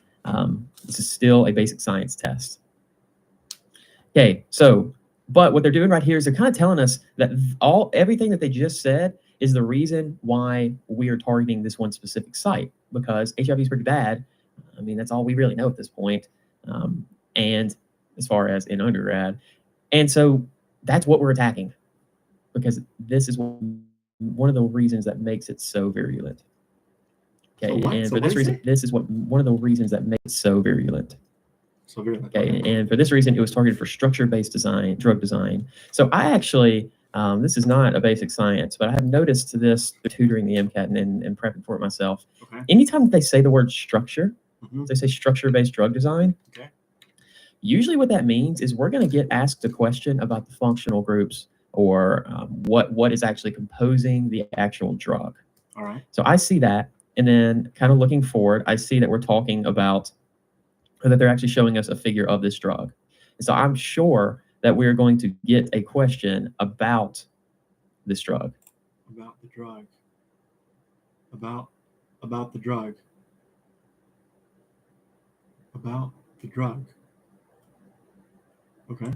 So if I look at it, it told us that it's made of peptides. And so what they very well may do, or they told us that it is a peptide, which is made of amino acids. So what they very well may do is they may ask us what amino acids this is made of. They could ask us what the charge of the amino acids are. They could ask us what the charge of the entire protein is. They could even change the pH and say, according to your knowledge of pKa, what's the charge of the protein now? And this is something that you really need to be thinking about. It's great to think about how they could test you as you're going through it. But when I get to figures, I don't really waste a ton of time interpreting them.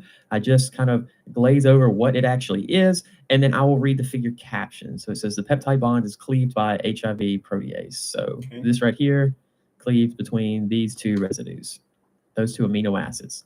Okay, I'm just going to move on. I'm not even going to waste time trying to figure out what amino acids that's between, because I'm either going to get asked that question or I'm not. If I get asked that question, I know exactly where to go to. Okay. But if I don't get asked that question, well, guess what? I just wasted 15, 20 seconds trying to interpret what this figure means, and it's not even going to get me any points. It's just going to mess up my timing.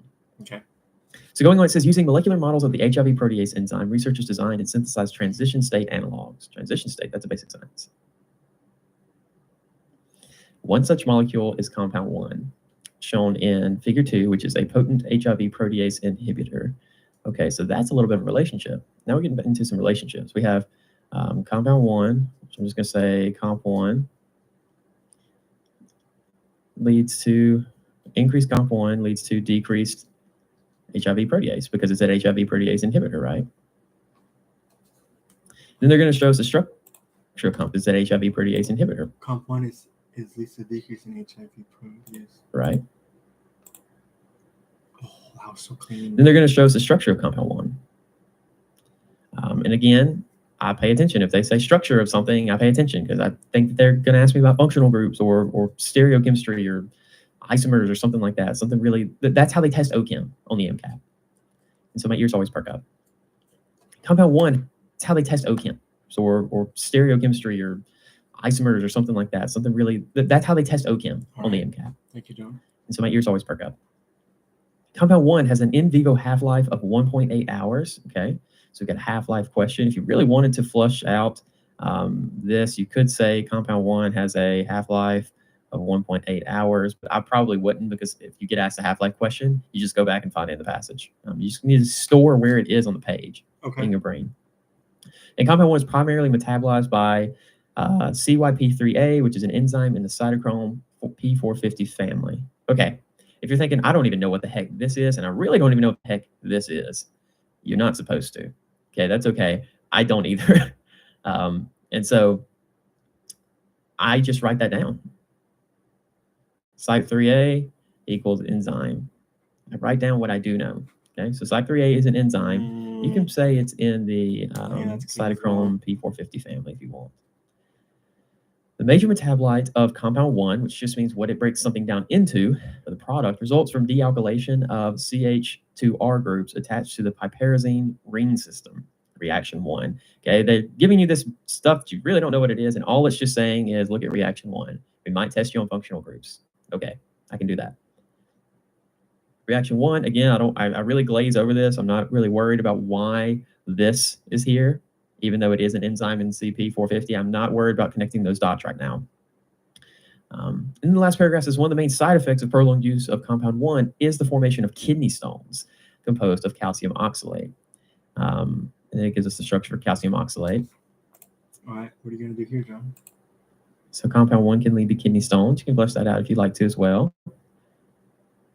So kidney stones, which is made of calcium oxalate. Researchers use their knowledge of the HIV protease active site and the metabolic pathways that lead to destruction of compound 1 to design and synthesize several derivatives of compound 1 in an effort to modify its properties and increase its potency and half-life. Okay, so if they're talking about the active site of an enzyme, what I want you to start thinking about is they can ask you one of those amino acid questions where they say the active site is aspartic acid. If I'm going to substitute this amino acid, which of these substitutions would most preserve its function? Okay. And all they want you to say is that aspartic acid is an acidic amino acid. You need to pick the only other acidic amino acid, which is going to be glutamic acid. Right. Oh, that's what I want you to start thinking whenever they talk about active sites. They're talking about active sites of a protein or an enzyme, and they're talking about its properties and how to increase its potency or its binding or its Km or something like that.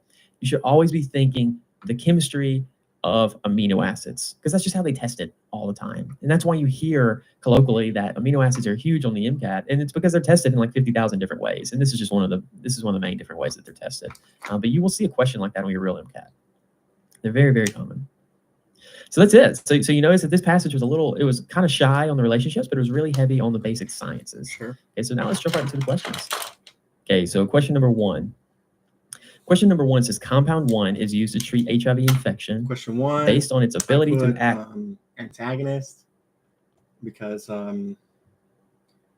well, we know it's not a placebo. I didn't talk about that. We know the catalyst was CYP38, so that's not it either, right? We know it's a what was it? It's talking about compound 1. So, well, we know it's a compound, right? Made up of 99 amino acids. And we know we want to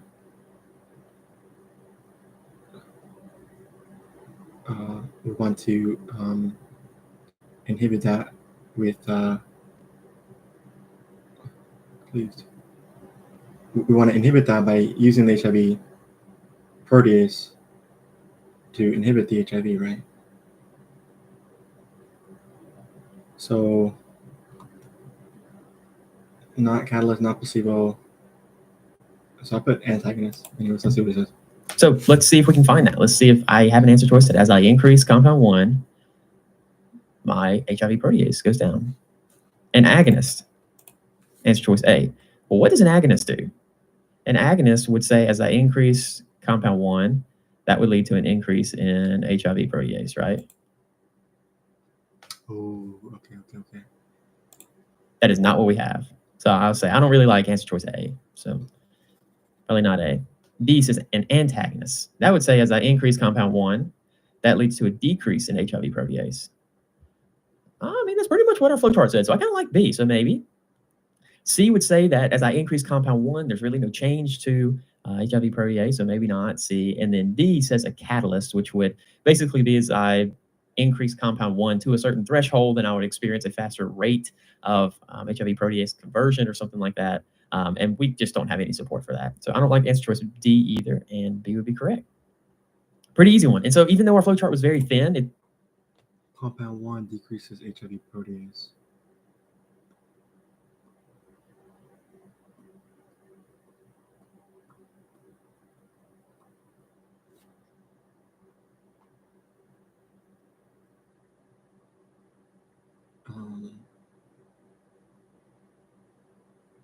HIV protease, which is a potent HIV protease inhibitor. As we increase compound 1, a potent HIV, increase compound 1, we're going to decrease the HIV protease.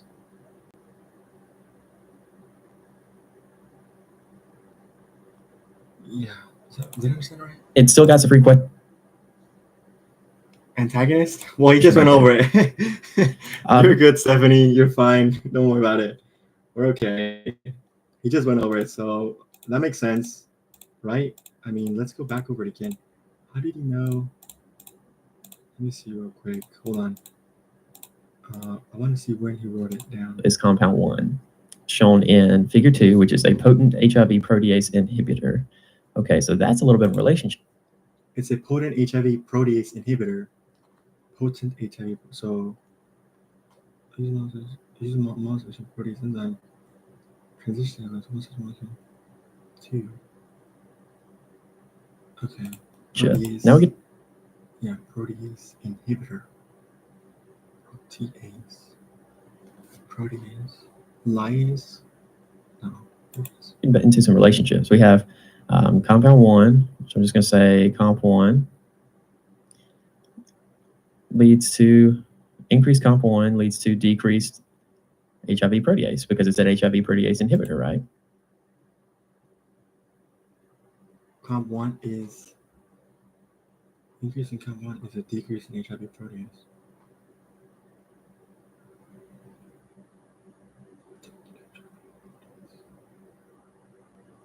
Protease inhibitor.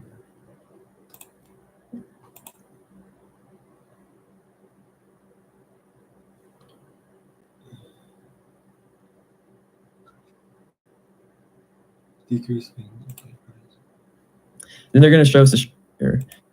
I mean, I got it right, but I'm not they can even trying to get into peptide.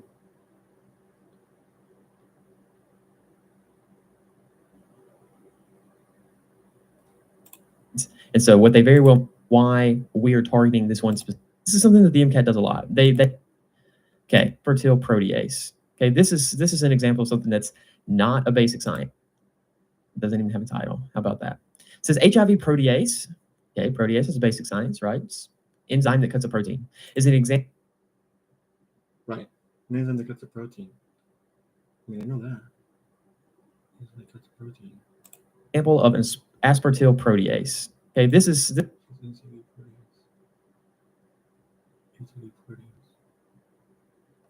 this is an example of something that's not a basic.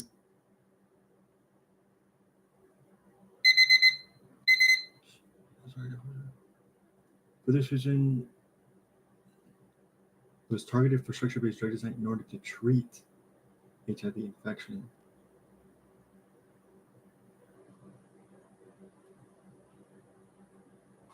To treat HIV infection. Science. An aspartyl protein chain during the catalytic uses an aspartate that's going to be made up of 2 subunits that are both identical for structure-based drug design in order to treat a peptide bond cleaved by HIV protease. HIV infection. Okay, so history on what they're going to test you on. So the first paragraph will be like, it'll have a lot of medicine, like, oh cool, I'm talking about HIV and I'm talking about all these drugs and things like that, and I'm so excited we're finally talking about medicine. I don't have to do basic sciences anymore. But no, they just want to test you on homodimers and peptide bonds. So don't get your hopes up. This is still a basic science test.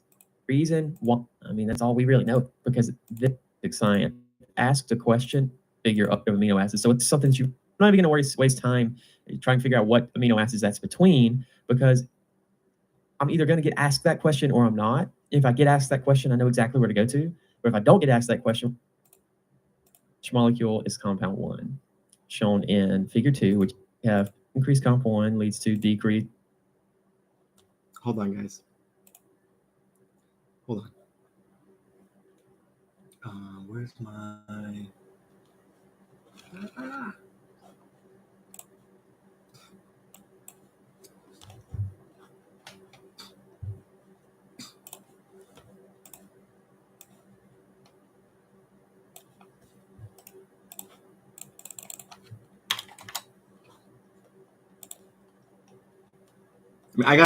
I mean, I got it right. But I want to see what his logic is. Why did he do an increase in comp 1 is a decrease in HIV protease? How did he know to do that? Maybe I'm dumb, but let me try to figure it out.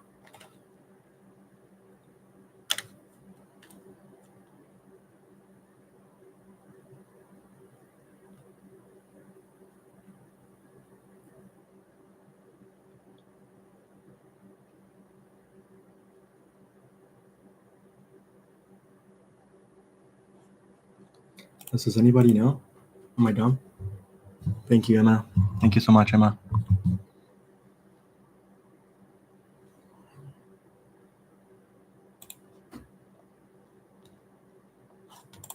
HIV protease. How do you know that?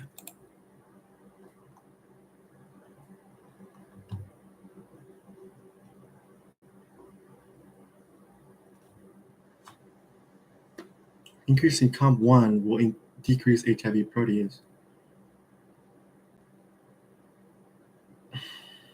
HIV protease. HIV protease. Oh, maybe I'm thinking of it too much. I think so. HIV protease is HIV. Okay, let me think about this. HIV protease. I mean, nobody wants HIV, right? HIV disease is a retrovirus. So what type of retrovirus? And the retrovirus is cleaving specific amino acid. So that's what it's doing. And we're creating compound 1 to inhibit HIV protease. So increasing compound 1 will decrease HIV. Okay. All right, I got it. That's fine. That makes sense. That, I guess maybe that's what I thought. I guess that's what I already thought. I just want to make sure I understood it. All right, let's continue. It's because it's an HIV protease inhibitor, right? Gotta think. Then they're going to show us the structure of compound 1. And again, all right, I really glaze over this. I'm not really worried about why either. What else did you write down? I think the relation, which is made of calcium, really glaze over. One can lead to just use it for thinking about it. Just start, and that's one MCAT. Okay, so question number 1. So that's it. So you notice that this. So that's it, huh? Increasing COMP1 will lead to a decrease in HIV protease, and CP3A is an enzyme. This passage was it was kind of shy on the relationships, but it was really heavy on the basic sciences. Okay, so now let's jump right into the questions. All right, let's do it. Okay, so question number 1. Question number 1 says compound 1 is used to treat HIV infection based on its ability to act as what? So what is compound 1 doing? Okay, well, what did we learn about compound 1? First place I go is not back to my passage. I go to my flow chart. Okay, so compound 1, it looks like as I increase compound 1, I decrease HIV protease. Right. Okay. And if you don't remember that exactly, let me show you in the passage. I got to find it first. Right there. It disappeared. Right there. Here we go. I was looking at it the whole time. So it says that compound 1 is an HIV protease inhibitor. Okay. So let's see if we can find that. Let's see if I have an answer choice that as I increase compound 1, my HIV protease goes down. Yeah. And agonist. No, it's not catalyst because as a rate, a placebo means it does nothing, which is not true. And then I broke it down. We had between A and B, but I forgot what an agonist does. Yes, answer choice A. Well, what does an agonist do? An agonist would say as I increase compound 1, that would lead to an increase in HIV protease. So it's kind of like it's a helper. It's kind of helping it. An agonist, it's helping the molecule, right? It's helping it do what it wants to do, which in the case of HIV protease, it's helping the retrovirus cleave those amino acids, cleave that protein in a specific amino acid site. So we're like increasing the activity of it cleaving.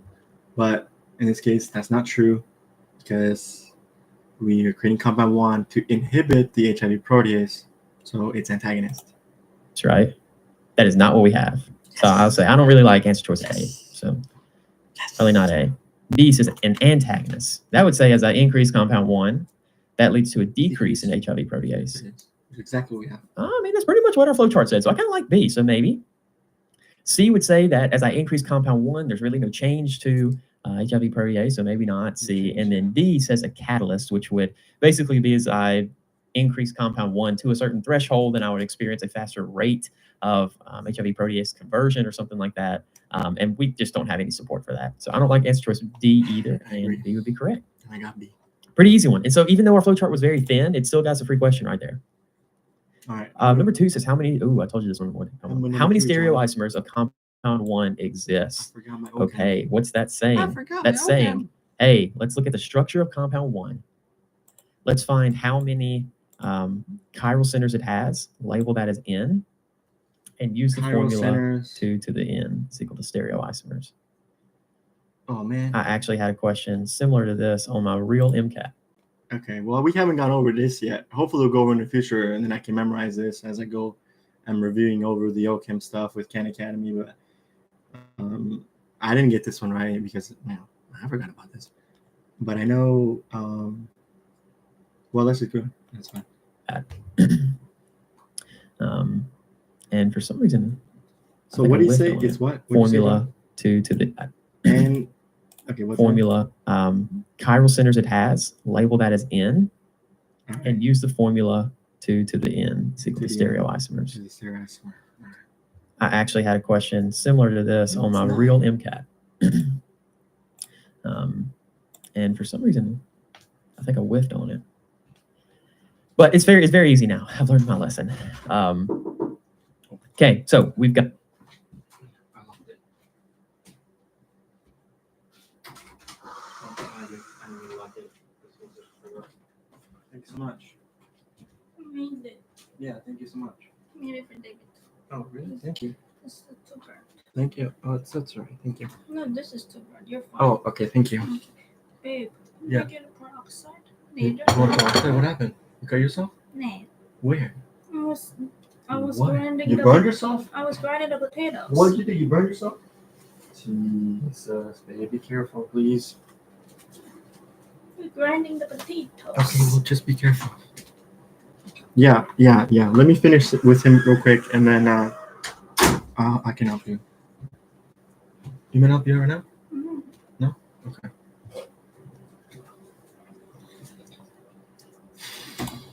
Got to find the chiral centers.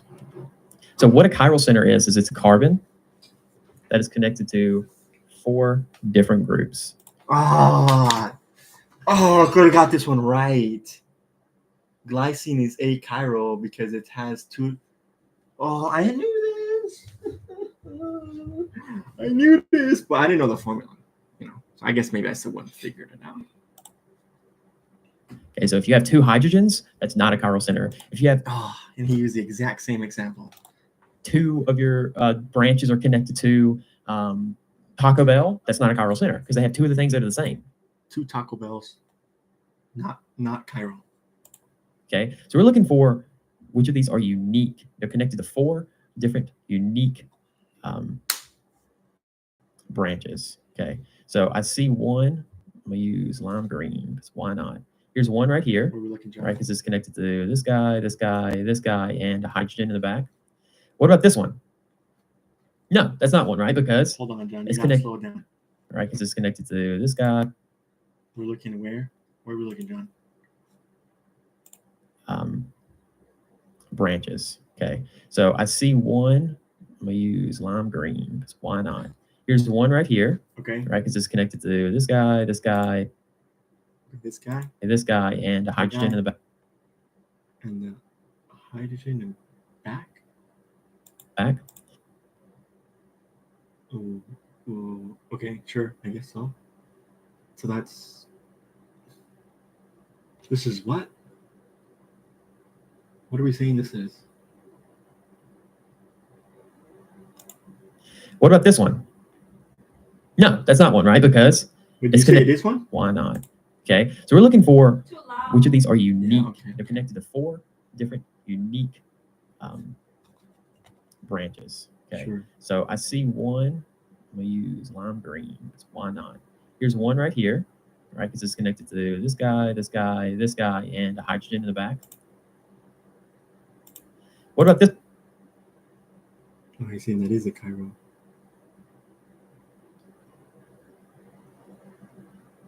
I guess that makes sense. It's only connected to nitrogen. This is connected to another carbon, and then, well, I guess a CH2, right? CH2 right here, and then this is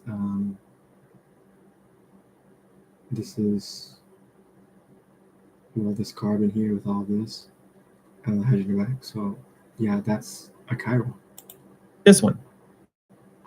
No, that's not one, right? But which one? Where are you pointing? Oh, you're pointing there.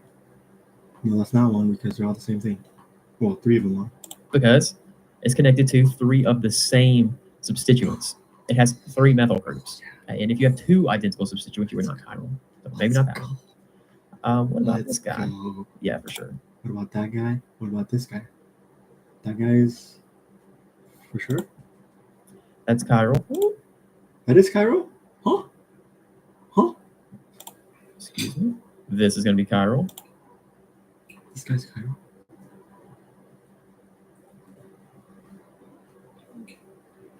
So where else are you looking?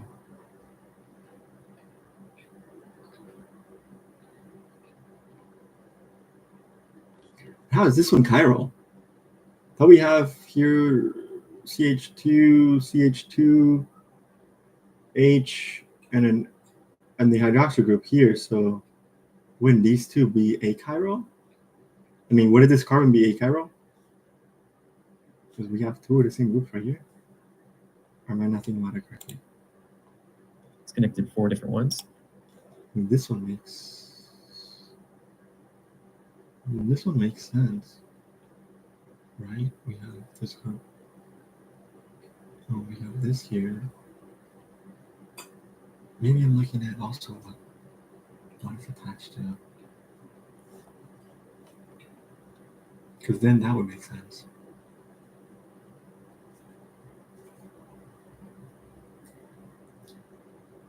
Maybe I'm looking at the rest of the structure. That is not. Anything with a double bond is not going to be chiral. And even though it's not going to be chiral. It's not going to be chiral. It's not going to be chiral. Achiral. Two of the same groups. Chiral. All 4 different groups. It looks like this is chiral. That's chiral. This is chiral. Yeah, this makes sense. Also, looks like this is chiral. And that's chiral. Okay. And I don't see any more. So let's add these up and then plug it into our formula and see if it matches one of our answer choices. All right, let's do So it. 1, 2, 3, 4, 5. So n is equal to 5. Use red again, it's a little easier to see. N is equal to 5. So 2 to the 5th power is equal to, should be 2 times 2 times 2. 32. If you have trouble doing that math, I mean, you can literally do 2 times 2 times 2 I don't times care. 2 times 2. All right, we got 4 times 4, 16 times 2, 32. Because you can't have a calculator on the MCAT if you don't know that yet. I know it's Okay. kind of trash, but that's just the way it goes. You can't use it on board exams in med school either. But anywho, so you say 4 times 2, that takes care of these 3. That's going to be 8. And then you say 8 times 2, that takes care of this one as well. That equals 16. And you say 16 times 2, I that still takes care don't of know the how he one is got equal to 32. Chiral on that So our other answer here would be C. carbon atom. Or the carbon. Pretty easy. That's it. Question number 3 Just says, like, why that's do it. kidney Oh stones? my. All right, I'm going to have to put this one in.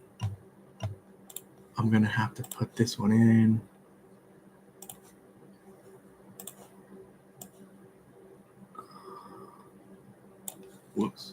Hold on.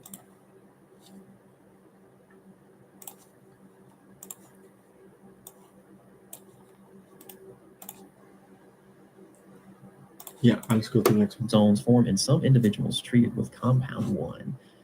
So your kind of gut reaction is to fly back up to the passage and be like, well, what did it tell us about compound 1? But this is not really a question that you need the passage for. This is what they call a pseudo-discrete, meaning that you don't need the passage to answer it. They're just going to disguise it as a passage question so that you waste some time going back into the passage to read it. Why do kidney stones form? Well, remember, kidney stones are a precipitate of this, I don't even know what that would be, calcium carboxylate, maybe? Somebody can correct me in the comments. And basically, if a kidney stone is forming, that means that you have too much of that calcium carboxylate. It is exceeding what it would be at equilibrium.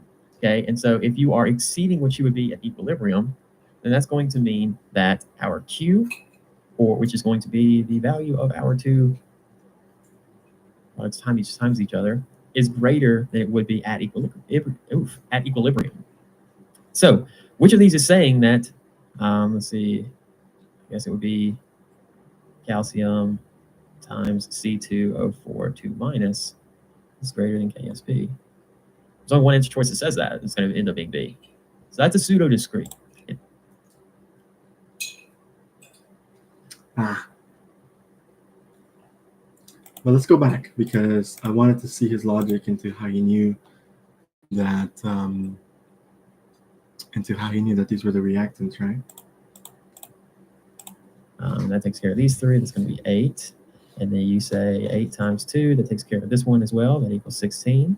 But yeah, KSP is part of an equilibrium constant, so we know it's going to be regarding equilibrium. Easy. Question number 3 says, why do kidney stones form in some individuals treated with compound 1? So your kind of gut reaction is to fly back up to the passage and be like, what did it tell us about compound 1? But this is not really a question that you need the passage for. This is what they call a pseudo-discrete, meaning that you don't need the passage to answer it. They're just going to disguise it as a passage question so that you waste some time going back into the passage to read it. Why do kidney stones form? Well, remember, kidney stones are a precipitate. How do you know that? Of this, I don't even know what that'd be. Where did he write that down from?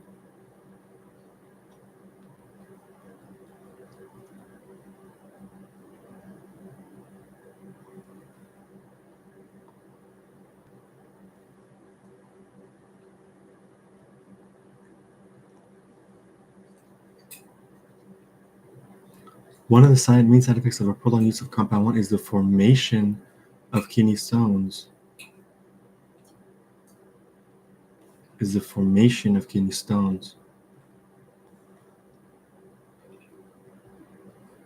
What? How do you know that? The calcium carboxylate, maybe. Somebody can correct me in the comments. And basically, if a kidney stone is forming, that means that you have too much of that calcium carboxylate. It is exceeding what it would be at equilibrium.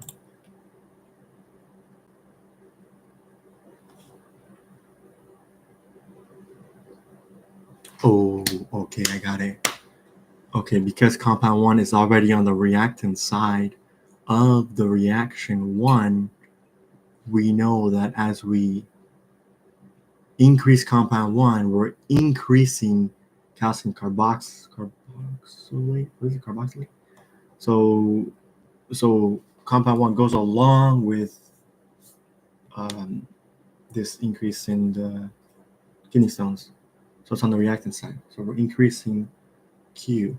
Is Q, and then we're seeing is Q greater than. Okay, and so if you are exceeding what you would be at equilibrium. Yeah, we're increasing Q. Q greater than KSP. And that's what we're looking at. Q greater than KSP. So that's going to mean that our Q, or which is going to be the value of wait. Okay. Our 2 times each other is greater than it would be at equilibrium.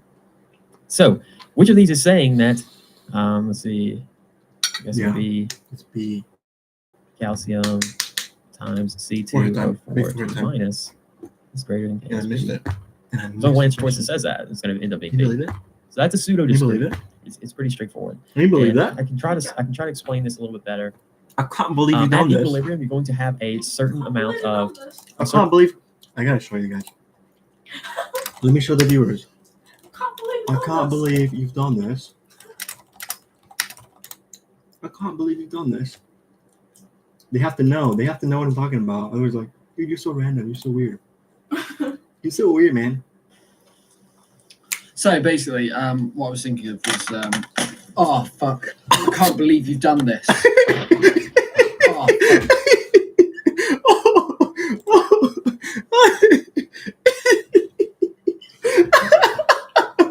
Oh, fuck. I can't believe you've done this. I can't believe you've done this. I can't believe you've done this. He's like, so basically, one more time. So basically, what I was thinking of was, oh fuck! I can't believe you've done this. Oh fuck! Oh fuck!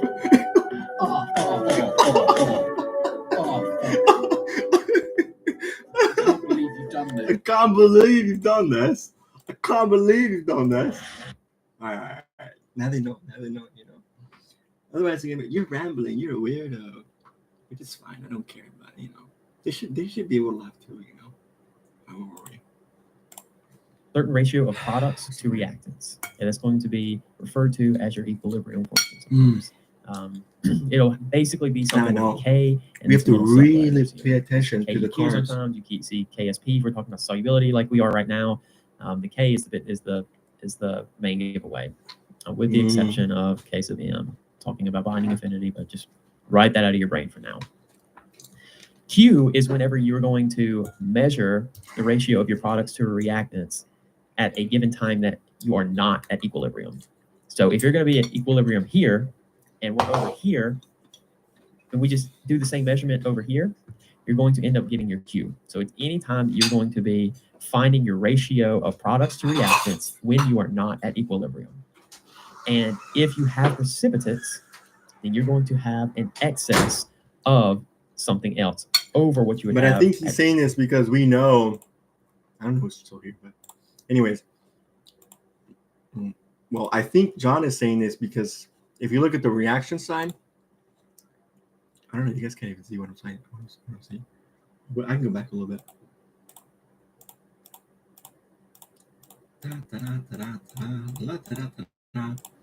Look at the reaction. Compound 1, enzyme CYP3A, then goes to whatever this is and whatever that is. But if we increase compound 1, we increase the precipitate. That means that going along with compound 1 is calcium oxalate, right? Essentially. So that's on the reactant side of the reaction. So that's what I'm thinking about. I don't know how you guys are thinking about it, but that's how I'm thinking about it. Right? Correct me if I'm wrong in the future, if anybody knows if what I'm saying is correct or not. But that's what I'm thinking about, and how I'm thinking about it. Easy. As a passage question so that you waste some time going back into the passage to read it. Why do kidney stones form? It would be at, and then so if your ratio of something else over what you would have at equilibrium. And so that's why I'm looking for an excess or a greater than equilibrium, so I can rule out both of these. And then I just know my law of mass action does not include addition, so I can rule out A. And then the last question says the peptide bond between two amino acid residues is cleaved by HIV protease. That's pretty easy one. Okay. Freebie. Between which two amino acids? I was like, that's not a question. Okay, between which two amino acids is cleaved by HIV protease? So this is the question that I was kind of alluding to. Like, I don't have to figure it out right now, but I mean, if they want me to know it, then they'll tell me. And they told me. So let's go find it. Okay, so it says, figure 1, this is where we're cleaving. This is a peptide bond. Yeah, it pretty much told you where to cleave. Learn what peptide bonds are. Learn that you can't rotate about them. Learn why. I won't even tell you why. Learn why, and comment it below if you know why. You need to learn whether they're planar or not. You need to learn peptide bonds. They're high yield. Everything. They are associated with proteins and amino acids. Learn everything. Okay, so now it's saying, what are the proteins, or I'm sorry, what are the amino acids associated with this? What are the amino acids on either side of it? And so if I look to the left, I've got a carbonyl group. I go to the right, I've got a nitrogen. Okay, this is the peptide bond. So when you're here, I'm sorry, this is the peptide bond right here. And so if you look to the right of your peptide bond, you're going to see nitrogen. I want you to go 1 over, and this is going to be the, for almost every amino acid except for glycine, it's going to be your chiral carbon. And the chiral carbon is the one that the R group is going to come off of. So what you should be tracing is what R group is coming off of this. And the one that circles back and bonds to the nitrogen, the only thing that's going to be is proline. Proline. 1-letter code. Proline. Okay, now if we're looking to the left of it, the first thing we're going to see is a carbonyl. And then we go 1 more carbon to the left of that, and we get back to our chiral carbon. Okay. What R group is hanging off of that? Looks like we've got a methyl attached to, it says pH, that's just a benzene ring. It stands for phenyl, it's a phenyl group. And so the only thing that has just a phenyl group off of a methyl is going to be phenylalanine. 1-letter code is F. I know I misspelled that. It's okay. So Ax1 S choice says phenylalanine, proline. Do I have one? There Ooh, you go. there's That's three what I letter got. codes. And the correct answer should be D. So phenylalanine and proline. This is valine and alanine. We have neither. This is proline and valine. No, I tracked those. One Strike of those those. out. This is phenylalanine and alanine. No, No. get out of here. So we can rule that out. Get out of here. Okay. So not that bad of a passage. I mean, it's kind of scary. It's got a bunch of big figures, but I mean, when you really break it down, there's not a ton going on. So make sure you're paying attention to those basic sciences, those relationships. Go ahead and hit that like button, that subscribe button, so that you can catch us walking through the rest of this WMC sample test. Thanks for joining. Thank you. You got to look. Hold on, John. Hold on. All right, let's do. I mean, I don't know. Let me see. It looks like in the actual MCAT. Well, actually, how do we do it first? Which one goes? It's gonna be. Go back. Go back. By the way, so let me show you guys real quick where I messed up. Oh, and I really messed up. But we're looking here. I don't know how you guys can get this. Get this. I got it because you know, I'm poor. But if once you guys get this, we're looking here. So he's doing it off of this one. I mean, sorry, he's doing it off of the MCAT official prep free sample test unscored active. I did the other one last time. I did it with MCAT official prep free product exam scored, and that is not the one. It is this one. Just found out about it today, so it is what it is. Make sure you guys are aware. Trying to make sure we're all on the same page here. We're all on the same page. Are we on the same page? I hope so.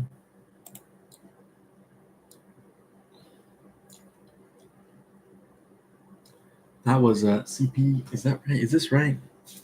CP, it is right. We're going to do CP and then cars, and then BB, and then PS. So CP, cars, BB, PS. I mean, I'm sure I'll know the whole thing better, but so that means that on the next one, following the real exam, we should do cars. We should do cars. I don't want to like get in trouble, so I'm not gonna showcase like me doing it. And in the future, I won't showcase me doing it anyways. But like you'll know what I'm doing because I'll tell you guys. But all right. Let me eat this. Go to the bathroom real quick. We'll go ahead and do cars, and then right after we'll go ahead and do BB. Yeah, cars, and then right after we'll go ahead and do BB.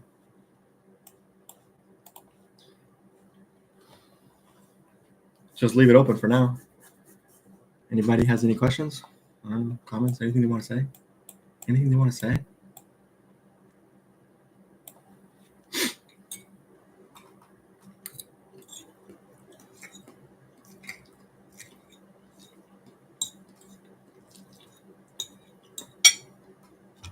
Thank you, Emma.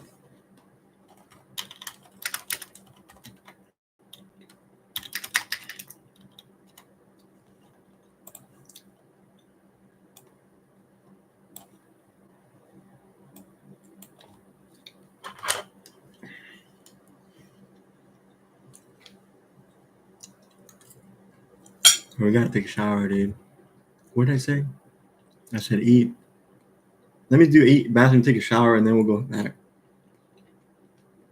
We're gonna finish these, and then I mean it is what it is. I will most likely extend by 1 week because we fell that much behind, literally, and unfortunately. But I don't know. We'll see. It is what it is. What can I do?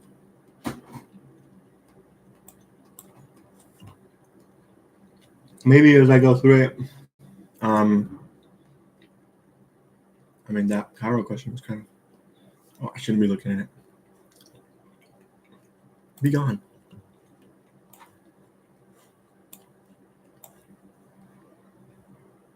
So we're looking at the unscored, by the way. Make sure you guys know unscored.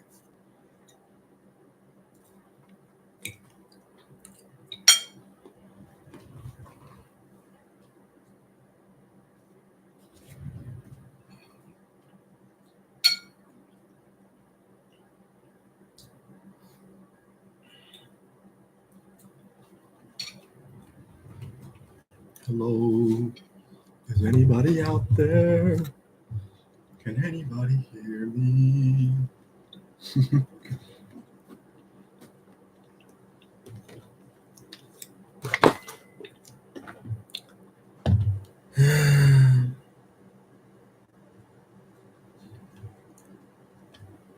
What a time to be alive. Staying alive, staying alive.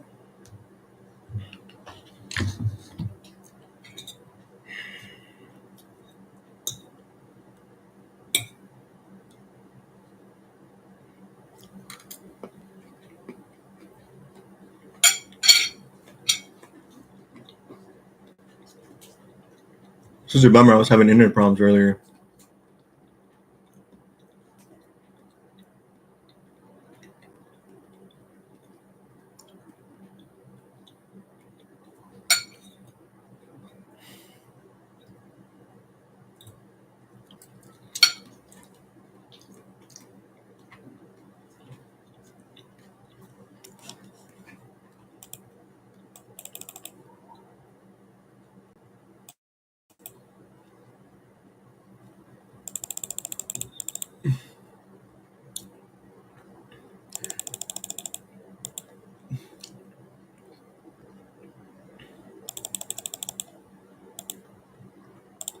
It's too many, I guess.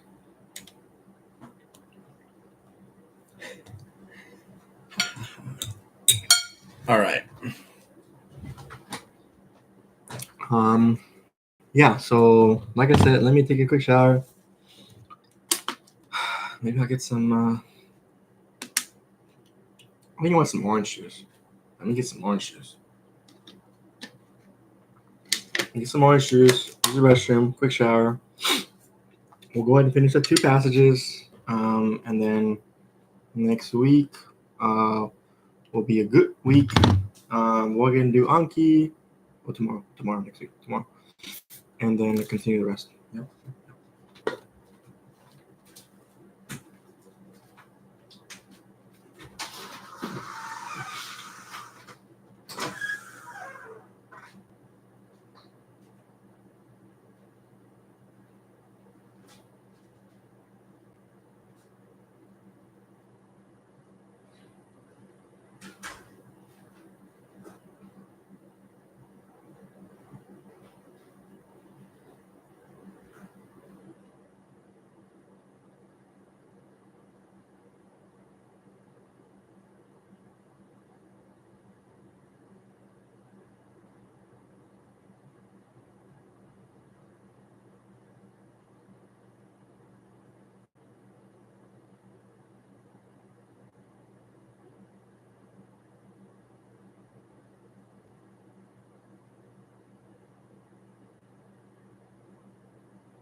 jerk.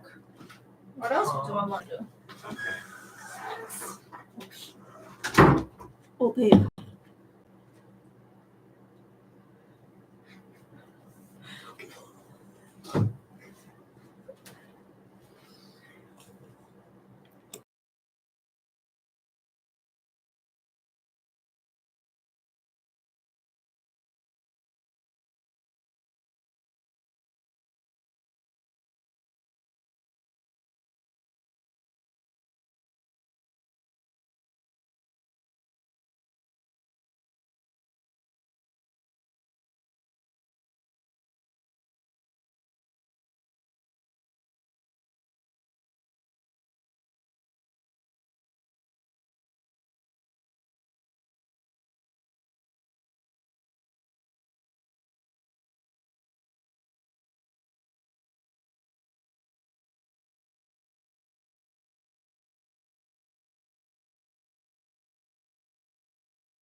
Hey guys, so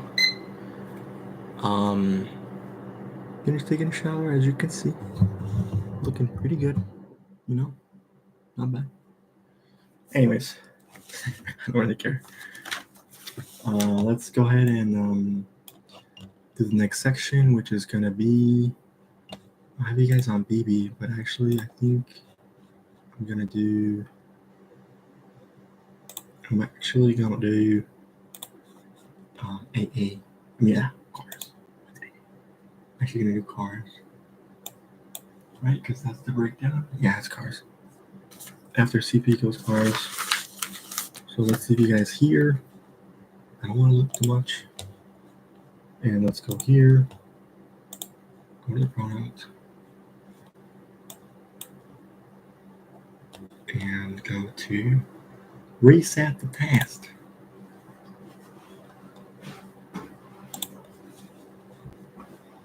And let's actually also reset the other one. No?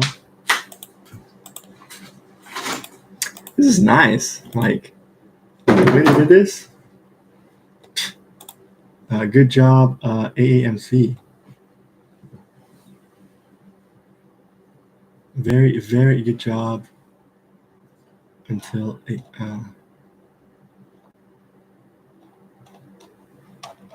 What is it?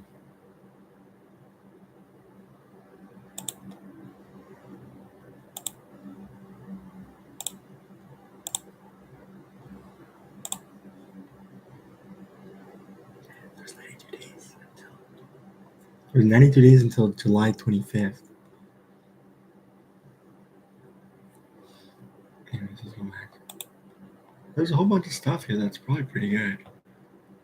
Anyways, okay, and also let's reset this one, no?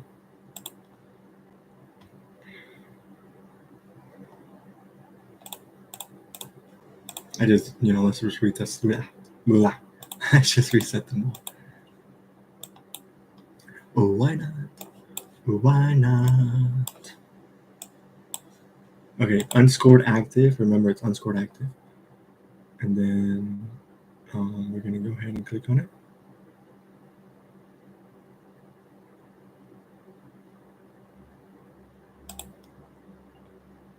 Unscored active. Remember, it's unscored active. We're going to go ahead and simulate the actual test. We're going to go ahead and move on to next. That's my name. Thank you very much. I agree. Yeah, I don't think I can show you this to you guys.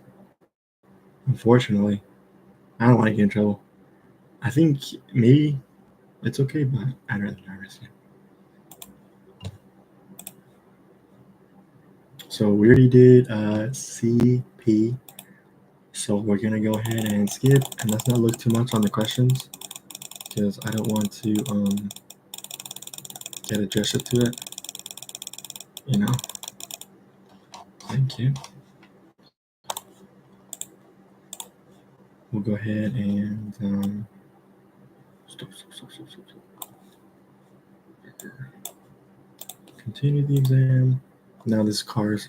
So cars, passage one. Let's go.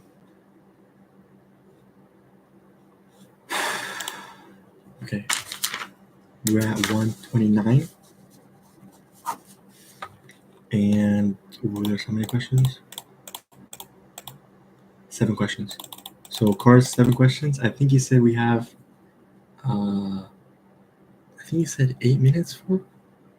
Maybe 8 minutes? I don't remember, but let's see if it's 8 minutes or not. That's 121.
don't like that.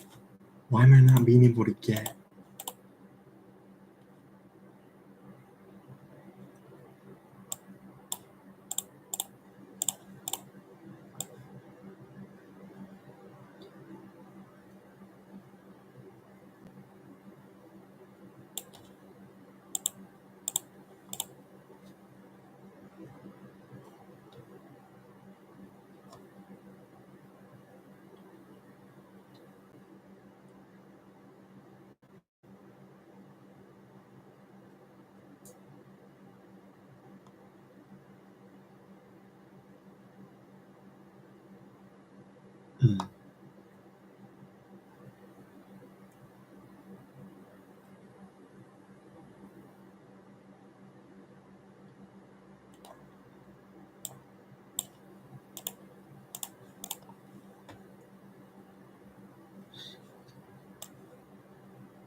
means.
Maybe this one.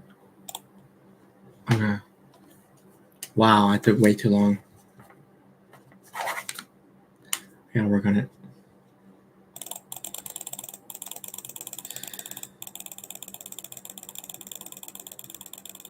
You doing okay, Soup? Just finished car section 1. Let's see how I did, buddy.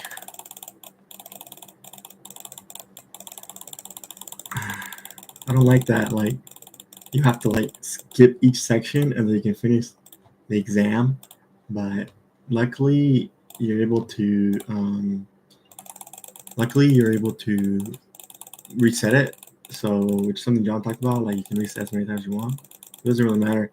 I took way too long on this passage. I think. I don't know what the timing should be yet. I'm not gonna worry about that right now. Like, there's so much other stuff I have to worry about. But let's see how I did. Yikes, buddy. Yikes. Really? Really?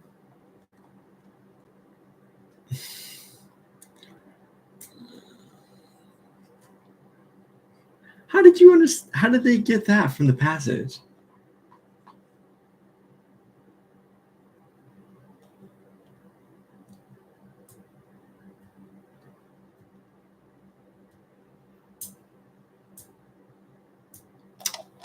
Oh my goodness. Some observers caution pet increase might, however. Okay, buddy, sure. How did they get that it was related to that?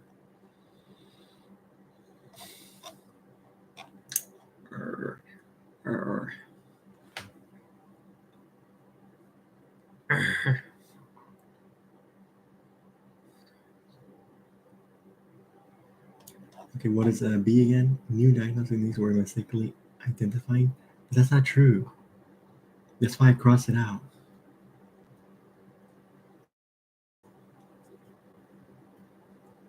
You should look at the OChem tutor. the OChem tutor on YouTube. He's pretty good. I'll break it down real nice. Real simple, real nice. The OChem tutor on YouTube. That's the name of the YouTube channel.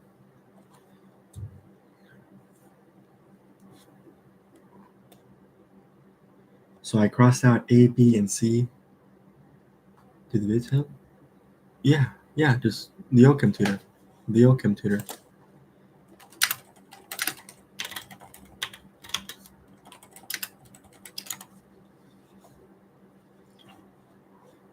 We got, so I crossed out A, B, and C. I didn't even think he was deep, to be honest. Well, somewhere related to the planning community. But I thought that that's what was implying. I guess not. Yeah, no problem, Soup.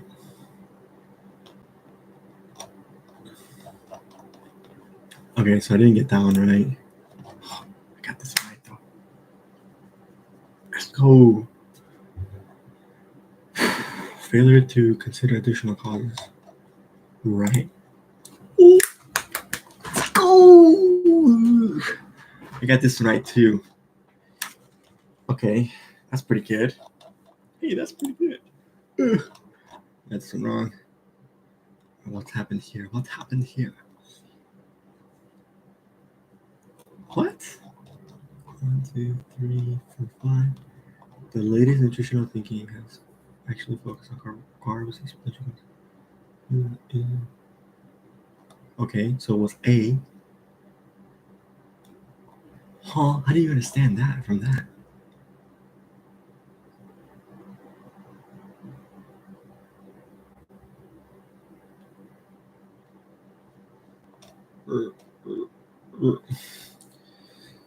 So the answer was A, and I picked C.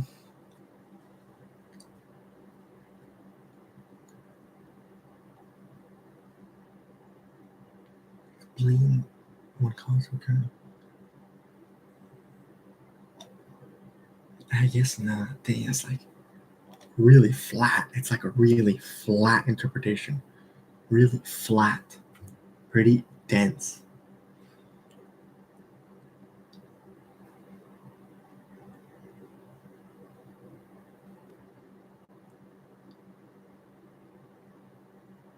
Okay, I gotta start thinking like, oh my goodness. I gotta start thinking a little bit differently on this. Like pretty much completely different on it. Like just go opposite of whatever I'm thinking. Thinking that? No, it's the opposite. That works out. The author mentions easily digestible carbs, most likely in order to imply that 19th may have actually harmed the public health. How did you get that? Advise raising.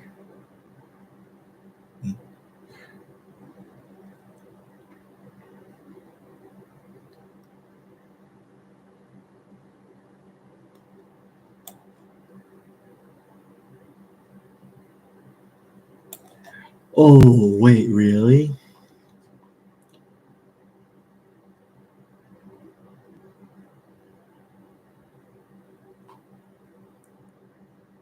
Oh, okay. Right there.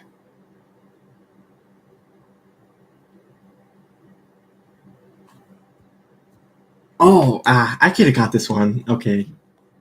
All right, that was easy. That one was not too bad. I think I just didn't read that one carefully. You have to read the passages carefully. You have to read the passages carefully, son.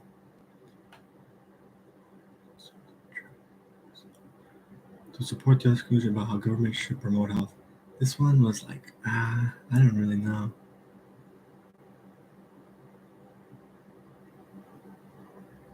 It was B. How did you know that though? Was largely a parental, was far lower back when nutritional was largely parental responsibility. Determine the effects on the author's argument of a piece of evidence that is not discussed in the passage. Determine the effects of the author's argument of a piece of evidence that is not discussed in the passage.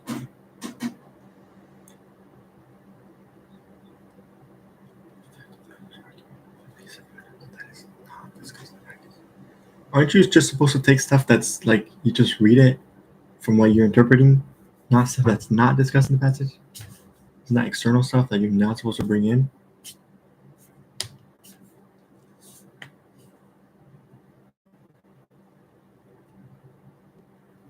That's what he says in paragraph 7.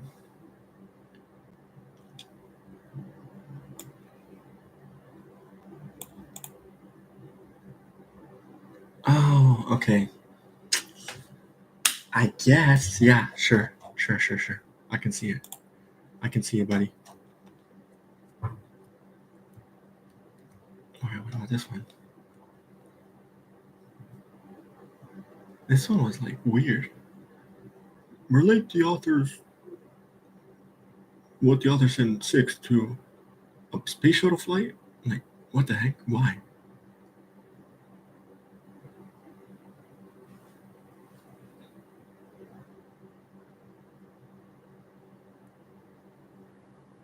That would be. But see, the shuttle assembly has 2 disciples. Oh, I guess that makes sense too. Because, oh wow. Okay. Okay.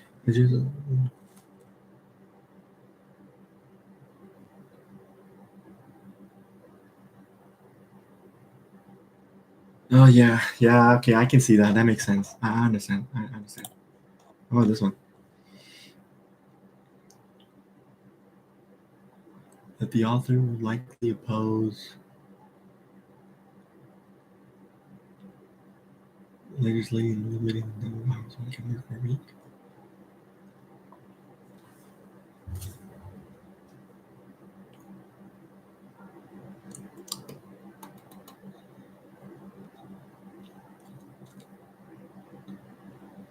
Yeah, government paternalism.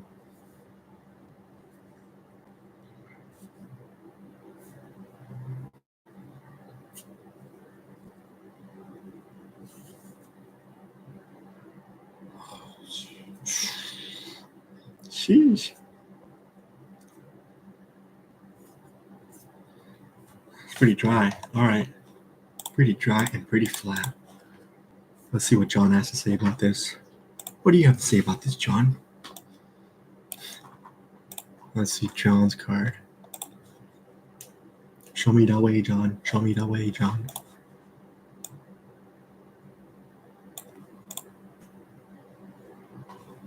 Well, it's called the Washington Diet. Okay. Now, I don't really know what that means. I don't know if they're talking about like Washington, the state. Oh, I didn't even see that. In Washington, D.C., or if sometimes in the car section, because a lot of things are kind of political, they'll refer to something being Washington in reference to saying that this is something that is politicized or something that's controlled by the government. So you really don't know. Dang, hold on. What did he say? He just broke it down for us. As we start this passage, the first thing I do with every single cars passage is I go and I read the title. You don't have to. It just kind of breaks it up. No, I should have. No, I really should have. I didn't know there was a title. The last passage for me. And so this title is called the Washington Diet. Okay. Now, I don't really know what that means. I don't know if they're talking about like Washington, the state, or if they're referencing Washington, D.C., or if sometimes in the car section, because a lot of things are kind of political, they'll refer to something being Washington in reference to saying that this is something that is politicized or something that's controlled by the government. So you really don't know until you start reading, but regardless, you know that you're talking about some kind of diet that is specific to one of those 3 or 4 things I just mentioned. So you're right on the nail too. As I walk through this passage, I'm going to highlight the things that help me formulate my main idea. I highlighted way too much. Some of the arguments and tone, and then I actually have that written below. Hey, so let's jump right in. It says, in the second half of the 20th century, as the threat of communicable diseases receded, public medicine turned its attention to preventing and treating health problems that were not caused by germs. It seems like this is something that the author is okay with thus far. Just a little bit of background. So we went towards prevention. The death rates I for didn't mark chronic that. heart disease, Yeah. in particular, seem to be soaring after World War II. Some observers caution that the apparent increase might be the result of diagnostic advances. Okay, this right here, I think I got some observers. dove too much Do you into notice how that. the author is kind of distancing him or herself from those observers by saying some people? If you agree with that statement, you'll probably say many or most.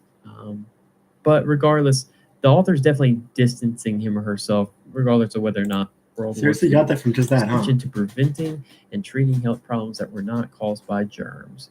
It seems like this is something that the author is okay with thus far. Just a little bit of background. So we went towards prevention. The death rates for chronic heart disease. But I guess I could see it. It seemed to be some observers like, okay, all right. World War II. Some observers caution that the apparent increase might be the result of diagnostic advances. Okay, this right here, some observers. Do you notice how the author is kind of distancing him or herself from those observers by saying some people? If you agree with that statement, you'll probably say many or most. But regardless, the author is definitely distancing him or herself, regardless of whether or not they believe. But they said some observers think that the apparent increase in heart disease could be a result of diagnostic advances, which had improved doctors' ability to detect heart ailments. However, this possibility failed to deter the press and advocacy groups like the American Heart Association from declaring the arrival of a frightening epidemic. Okay. All right, hold on, Joe. Babe, where'd my red glasses?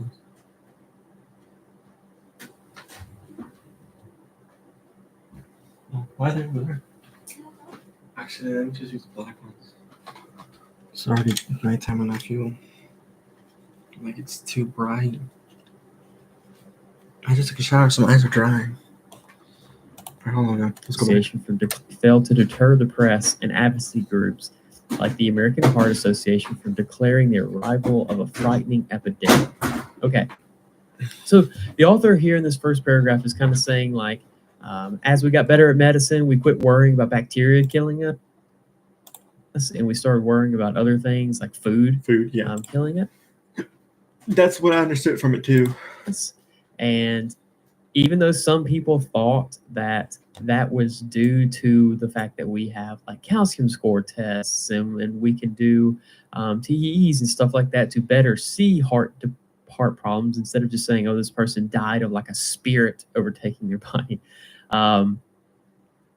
That really failed to deter some people like the AHA and other people from saying like, oh no, this is an epidemic. It's not just that we've always been this sick and we can just now tell it. Like we actually have a new problem.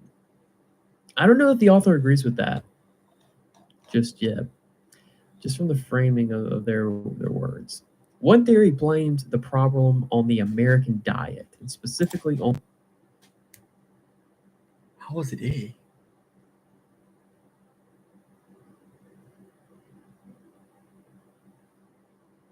Hold on, wait, let me see what it said. Just...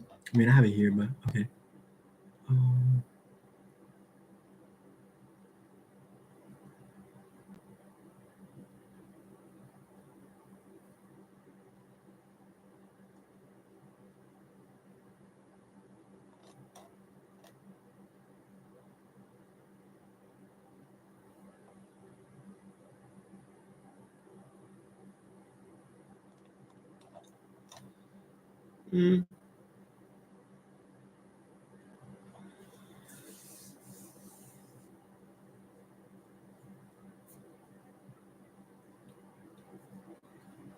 Well, how do you get that from that?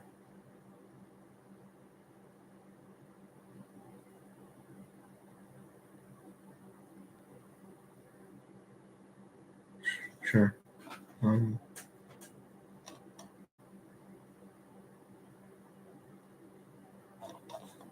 Just yet. Hold on. I don't know if the author agrees with that just yet, just from the framing of their words. One theory blamed the problem on the American diet, and specifically on cholesterol. Okay, so now it looks like we shift towards this idea of diet. Hold on, So that's good claimed to yet new problem. I don't know if the author agrees with that just yet. Just from the framing of their words. One theory blamed the problem on the American diet, and specifically on cholesterol. Okay, so now it looks like we shift towards this idea of diet. So we're saying that we have an increase in heart disease because of diet, and that kind of makes sense, right? The passage is titled The Washington Diet. Okay, of cholesterol, both the kind that you ingest when you eat animal products and the kind that your body produces when you eat saturated fat.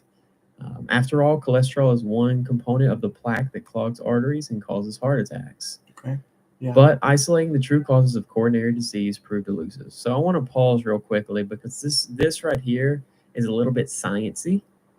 And if you don't have a ton of experience with the car section on the MCAT, you're probably thinking like, oh, okay, like I need to remember that cholesterol can come from saturated fats, and you're kind of thinking like through the biochemical pathways. You're not going to get asked a question on that. When it comes to cars, they're not going to test you on anything that they're not already telling you or asking you to read between the lines on. Okay, so this is not a science section of the exam at all. Yeah, so you don't have to worry about like memorizing those. If you don't know them, that's fine. Just take those as freebies. In addition to diet, multiple factors were potential contributors to this coronary disease that is elusive, including genetics and personal habits such as smoking. So it seems like our author is saying like, okay, well, yeah, diet is one of the things, but there's a bunch of stuff going on here. Mm-hmm. And smoking is one that they called out by name, which is kind of interesting. Oh, I didn't see that one. Numerous studies on diet proved so inconclusive that in 1969, the National Institute of Health found no hard evidence. No, that's a really strong word. That what people ate had a significant impact on their heart disease. Okay, that's a really strong statement because on the MCAT, what of health found no hard evidence. The name, which is kind of interesting. Numerous studies on diet proved so inconclusive that in 1969, the National Institute of Health found no hard evidence. No, that's a really strong word. That what people ate had a significant impact on their heart disease. Okay, that's a really strong statement because on the MCAT, you really don't get hard cut lines like this does work or this does not work very often, or this is impossible or this will never happen. You really don't get that stuff on the MCAT very often. So when you do, especially on cars, you want to kind of perk up and pay attention because that's probably going to be, if the author is providing a really hard statement, it's probably going to help formulate how they view this problem. And remember, that's the whole idea of cars, is we just have to find a way to put ourselves in the author's shoes and to answer these questions. And that's most easily accomplished through a main idea. So that's where we left off. Nevertheless, in the 1970s, the Select Committee on Nutrition and Human Needs decided to fight the apparent epidemic by making nutritional recommendations. So even though there wasn't a problem, we're going to make some recommendations. Settling on the unproven, notice that the author's choice of language, right? This is not proven. I don't know why you're doing this because it's not proven. Theory that cholesterol was behind heart disease, the committee issued its guideline in 1977. The guidelines urged people to reduce the fat that they consumed, principally by eating less meat and consuming fewer dairy products. The committee also advised raising carbohydrate intake and cutting one's intake of cholesterol by a quarter. Okay, so this is just the author saying, like, even though we didn't have a problem and there was no research to say that cholesterol was hurting us or causing heart disease, we said that we're going to eat less cholesterol, actively reduce it, and raise our carb intake. That was the nutritional guideline. Some of the country's leading researchers spoke out against the guidelines and against population-wide dietary recommendations in general. Edward Ahrens, an expert in the, I want you to listen to how our MCAT author is like gassing up this Edward guy. He said, Edward is an expert in the chemistry of fatty acid substances at Rockefeller University. Even like kind of drops his university. Characterized the guidelines as, quote, simplistic and a promoter of false hopes. Ahrens complained that the guidelines treated the population as a homogeneous group of lab rats while ignoring the wide variation in individual diet and blood chemistry. It's pretty scathing, right? And I just want you to think, like, whoever wrote this passage probably spent months researching it and probably another couple months writing this article. So everything that they chose to put in there is very carefully calculated. So if you're going to include a quote, it's going to support what you're arguing for. Okay. Okay. So unless our author drops what Edward is thinking and then immediately rebuts it, this is probably pretty close to in line with how our author feels. Thanks. Yeah. Because why would you bring in an expert in chemistry and quote an expert in chemistry if you disagreed with it? Because I'm probably going to side with the expert as the reader. Right. The latest nutritional thinking has actually focused on carbohydrates as a potential cause of heart disease. Okay, so even though we just told them to eat more carbs, right? It says the latest stuff is focusing on carbs are the culprit.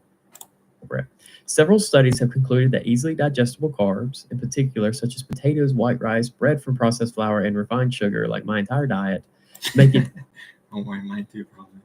difficult to burn fat and also increase inflammations that can cause heart attacks. This actually looks like something that the author agrees with. Do you notice how our author doesn't like immediately throw in something to kind of rebut it or rebuke it and say like this hasn't been proven and actually the FDA proved it as false, like the author did with with cholesterol. Yeah. So maybe our author agrees with that. Okay. That we shouldn't be eating a ton of carbs. All right. Supporters of the guidelines have increasingly struggled to justify them. Okay, never mind. Supporters of the guidelines. What do you mean, never mind? What are you talking about? What are you talking about? Proved it as false, like the author did with with cholesterol. So maybe our author agrees with that.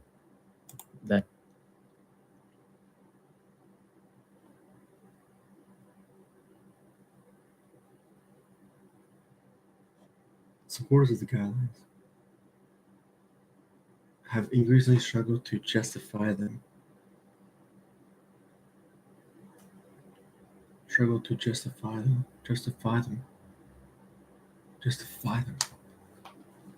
of the guidelines have increasingly struggled to justify them. To justify them.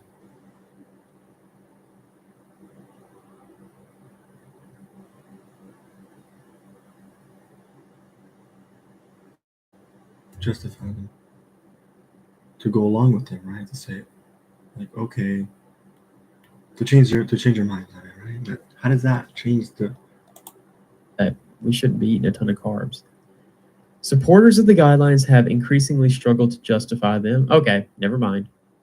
Supporters of the guidelines have increasingly struggled to justify them, sometimes resorting to political arguments. So saying that science doesn't back it up, so we're going to jump to politics. Science doesn't back it up, so we're going to politics. Science doesn't back it up. Okay. Without clear dietary guidelines, they claim the food industry and other special interest groups could lobby political leaders and influence policy in unhealthy ways.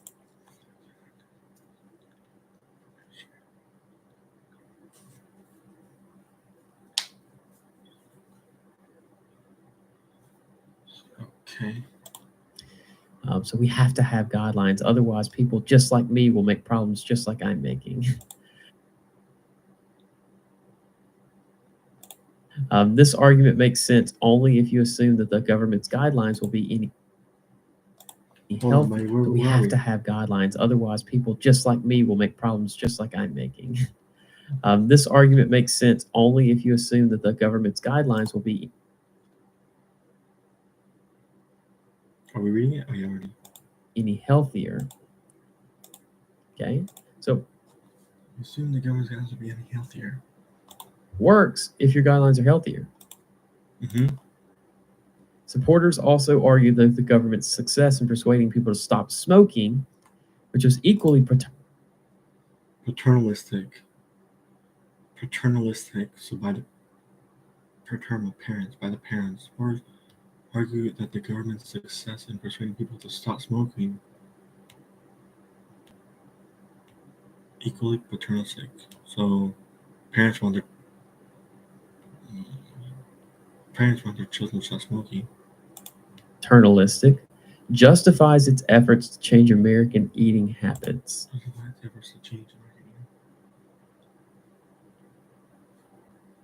Yeah, that's what he says. But the major scientific dissenters, okay, so this is a really important word here because this is almost a pretty good argument to me, but it's probably because I'm like vehemently against smoking. Of course.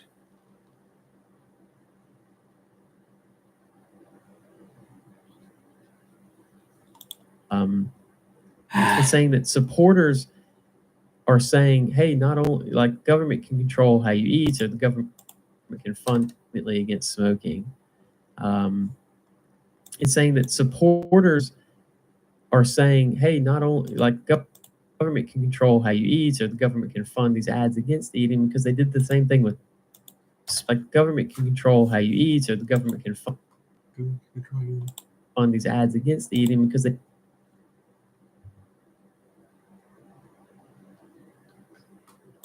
did the same thing with smoking, and we saw increases in public health via that. Okay, right. Okay. Kind of like paternalistic oversight. But our author gives us this word. But. That's a transition word. Major transition words on the MCAT really give away the author's tone and opinion. Like that, I'm always going to try to see what is the purpose of it being there. Or something like that. I'm always going to try to see what is the purpose of it being there. It says the major scientific dissenters from government dietary policy are not especially concerned with government paternalism, though that is a legitimate issue. So author's like, I mean, I don't really like you tell me what I can do. But the major just not especially concerned with, though that is a. That's really not my biggest problem with it. The biggest problem is they dissent because they find the government's evidence inadequate and its recommendations potentially harmful. This is the author's why. So the main idea we're going to be talking about, like what our author is saying, and then we're also going to offer a little bit of like this. Okay. Yeah. But what about saying?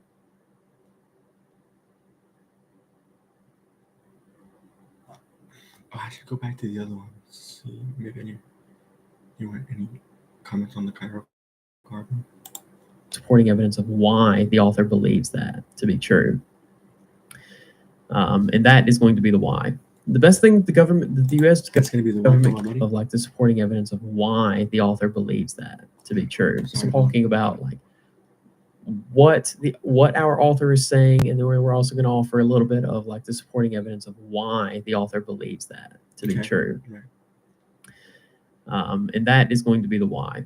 The best thing the U.S. government can do to promote health is to encourage people to develop their own individually tailored diet and exercise programs in consultation with healthcare professionals. Otherwise, public health medicine risks violating the central principle of medical ethics. First, do no harm. Okay. So that was a lot. We kind of jumped all over the place. We're talking about right. We're talking about like paternalism. We got Mr. Alfred or Edward or whatever dropping dimes.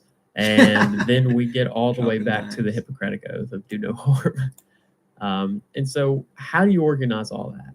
What you should really say, what you should step back and ask yourself is, if I just had 15 seconds to explain to somebody what our author was trying to get across. Okay, how would you do it?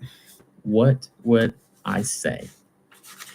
And this is it. This is my main idea. Towards the very end, right? I think our author is saying that diet should be tailored to. Okay. Diet should be tailored to the individual by scientific professionals, not controlled by unsupported and possibly unsafe government guidelines. The individual by scientific professionals like healthcare providers, not controlled by unsupported and possibly unsafe government guidelines. Diet should be tailored to the individual by scientific professionals. Not controlled by supported. Okay. Just like how the cholesterol decrease was possibly unsafe, it was definitely unsupported. This is what our author is mainly concerned with. I mean, you can throw in the argument of paternalism, but that's not this paragraph right here showed us that like that wasn't the main issue. That is not the main idea. That's a big ticket argument, and we'll probably get asked a question or two about that. But that is not the main idea. That they told us so. They said, I have a problem with this because your evidence is inadequate and its recommendations might harm me and the public. Okay. So that is the main idea. The tone, I said, very convinced. Our author, it wasn't necessarily like passionate, but it was pretty convinced. And then some of these arguments, I just went ahead and made a note of these. Dietary guidelines change and aren't evidence-based. The cholesterol was the first dietary guideline. It wasn't evidence-based. And then we started talking about how we should lower carbs because those are causing heart disease. And the author said that that was kind of hard to support. And then we have this idea that like paternalism is bad. Like we just generally don't want to be told what to do. We don't think that, or the author doesn't think that's the government's position. My freedom. So keep that main idea in mind, or go ahead and write it down on a piece of paper beside you. And we're going to use that as we answer the questions here in just a second. All right. Question number one. We're going to. Let me just take a quick. Oh, shoot. Can I do another one?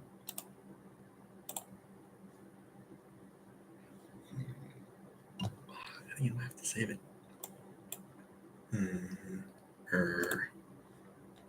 Dang it, if I do a new one, it's not going to save. No. Whatever. Let's go ahead and take that. All right, it's here. Continue, John. And use that as we answer the questions here in just a second. Question number one says the passage implies that some observers, and that's in quotations in the first paragraph, believe that what? I try to answer like every single question with my main idea if I possibly can. The one exception to that rule is if they tell me exactly where to go. Okay, if they tell me exactly where to go, usually it's some combination of an argument and the main idea, like a smaller argument and the main idea. And so I am going to jump to that first paragraph and see what they're actually referencing when they say some observers. Okay, here it is, some observers right here. It says some observers caution that the apparent increase might be the result of diagnostic advances. These are those people that were saying that I don't necessarily know that we have an increase in heart disease. We can just see what we actually already have a little bit better. So I'm kind of looking for an answer choice that's in line with that. What? How'd you get that? A says there was no real increase in heart disease after World War II. I kind of like that answer choice. It seems to be in line with what we're looking for, but it's a little bit hard. See how it says there's no real increase? Like that's a little bit hard. Like I always like soft answer choices on the MCAT. And so I'll say maybe to A, but if there's an answer that's kind of in the same vein, but it's a little bit softer, I'm probably going to pick that one. So I'll say maybe to A. Mm-hmm. B says new diagnostic techniques were mistakenly identifying heart disease. I don't think he was saying that they were actually messing up. He's just saying that some people think that we're seeing more than we actually have, or we're seeing more that we have already had, rather than we were misdiagnosing people. Yeah, I got sound out. I lagged. My internet's bad. So maybe not to B. I don't really like B. C says the decrease in death rates after World War II had little to do with the increase in heart disease. Some observers were not talking about that at all. They would probably argue that death rates and heart disease kind of went hand in hand. This is making a logical leap.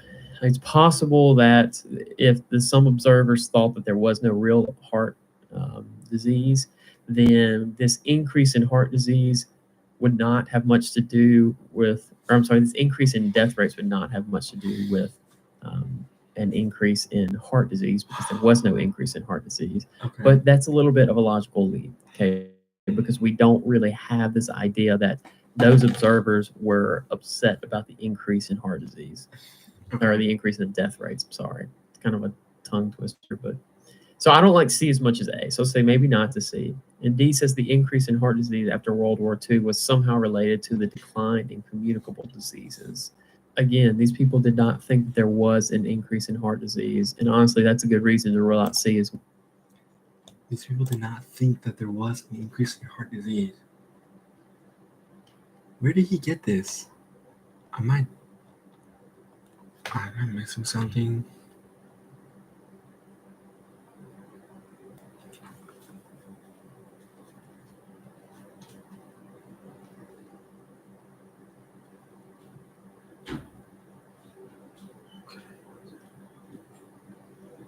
Okay, what else did the observers say in the passages, in the other passages that maybe helped John to come up with that?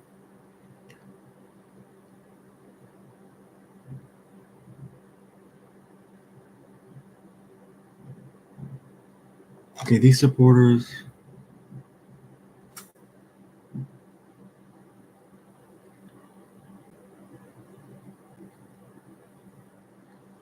Okay, so they're not really observed, so they're just saying like, hey, it could be because our technology's getting better.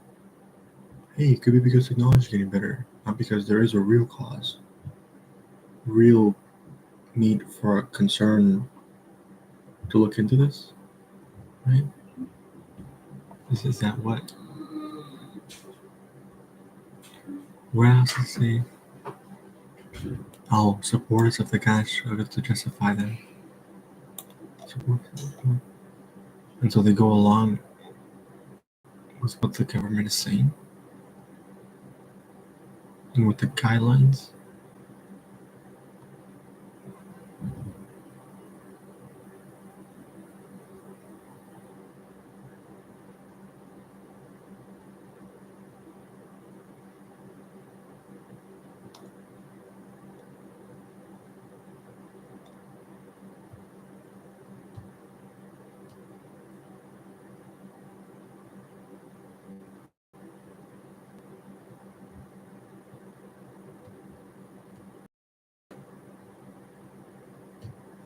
Okay.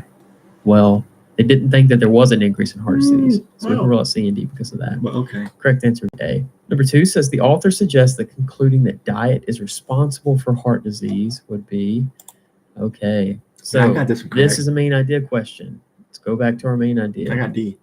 Diet should be tailored to the individual by scientific professionals, not controlled by unsupported and possibly unsafe government regulations. The author suggests that concluding that diet, solely diet, is responsible for heart disease would be A, mistaking cause for effect. The author would think that saying that heart disease would be responsible for your bad diet. That's what A is saying. That doesn't make sense. So maybe not A. B says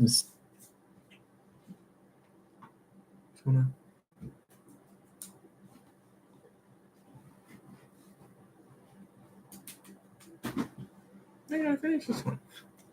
Let me wait and see if I come back.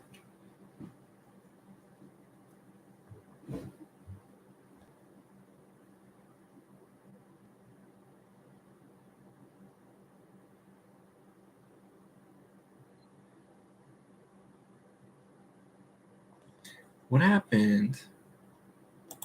Oh, seriously? mistaking correlation for causation. I'm like lagging right now. I think this was actually kind of tempting because the science brain in me is like, oh yeah, anytime I see that, I'm gonna click it. That's what I was thinking too.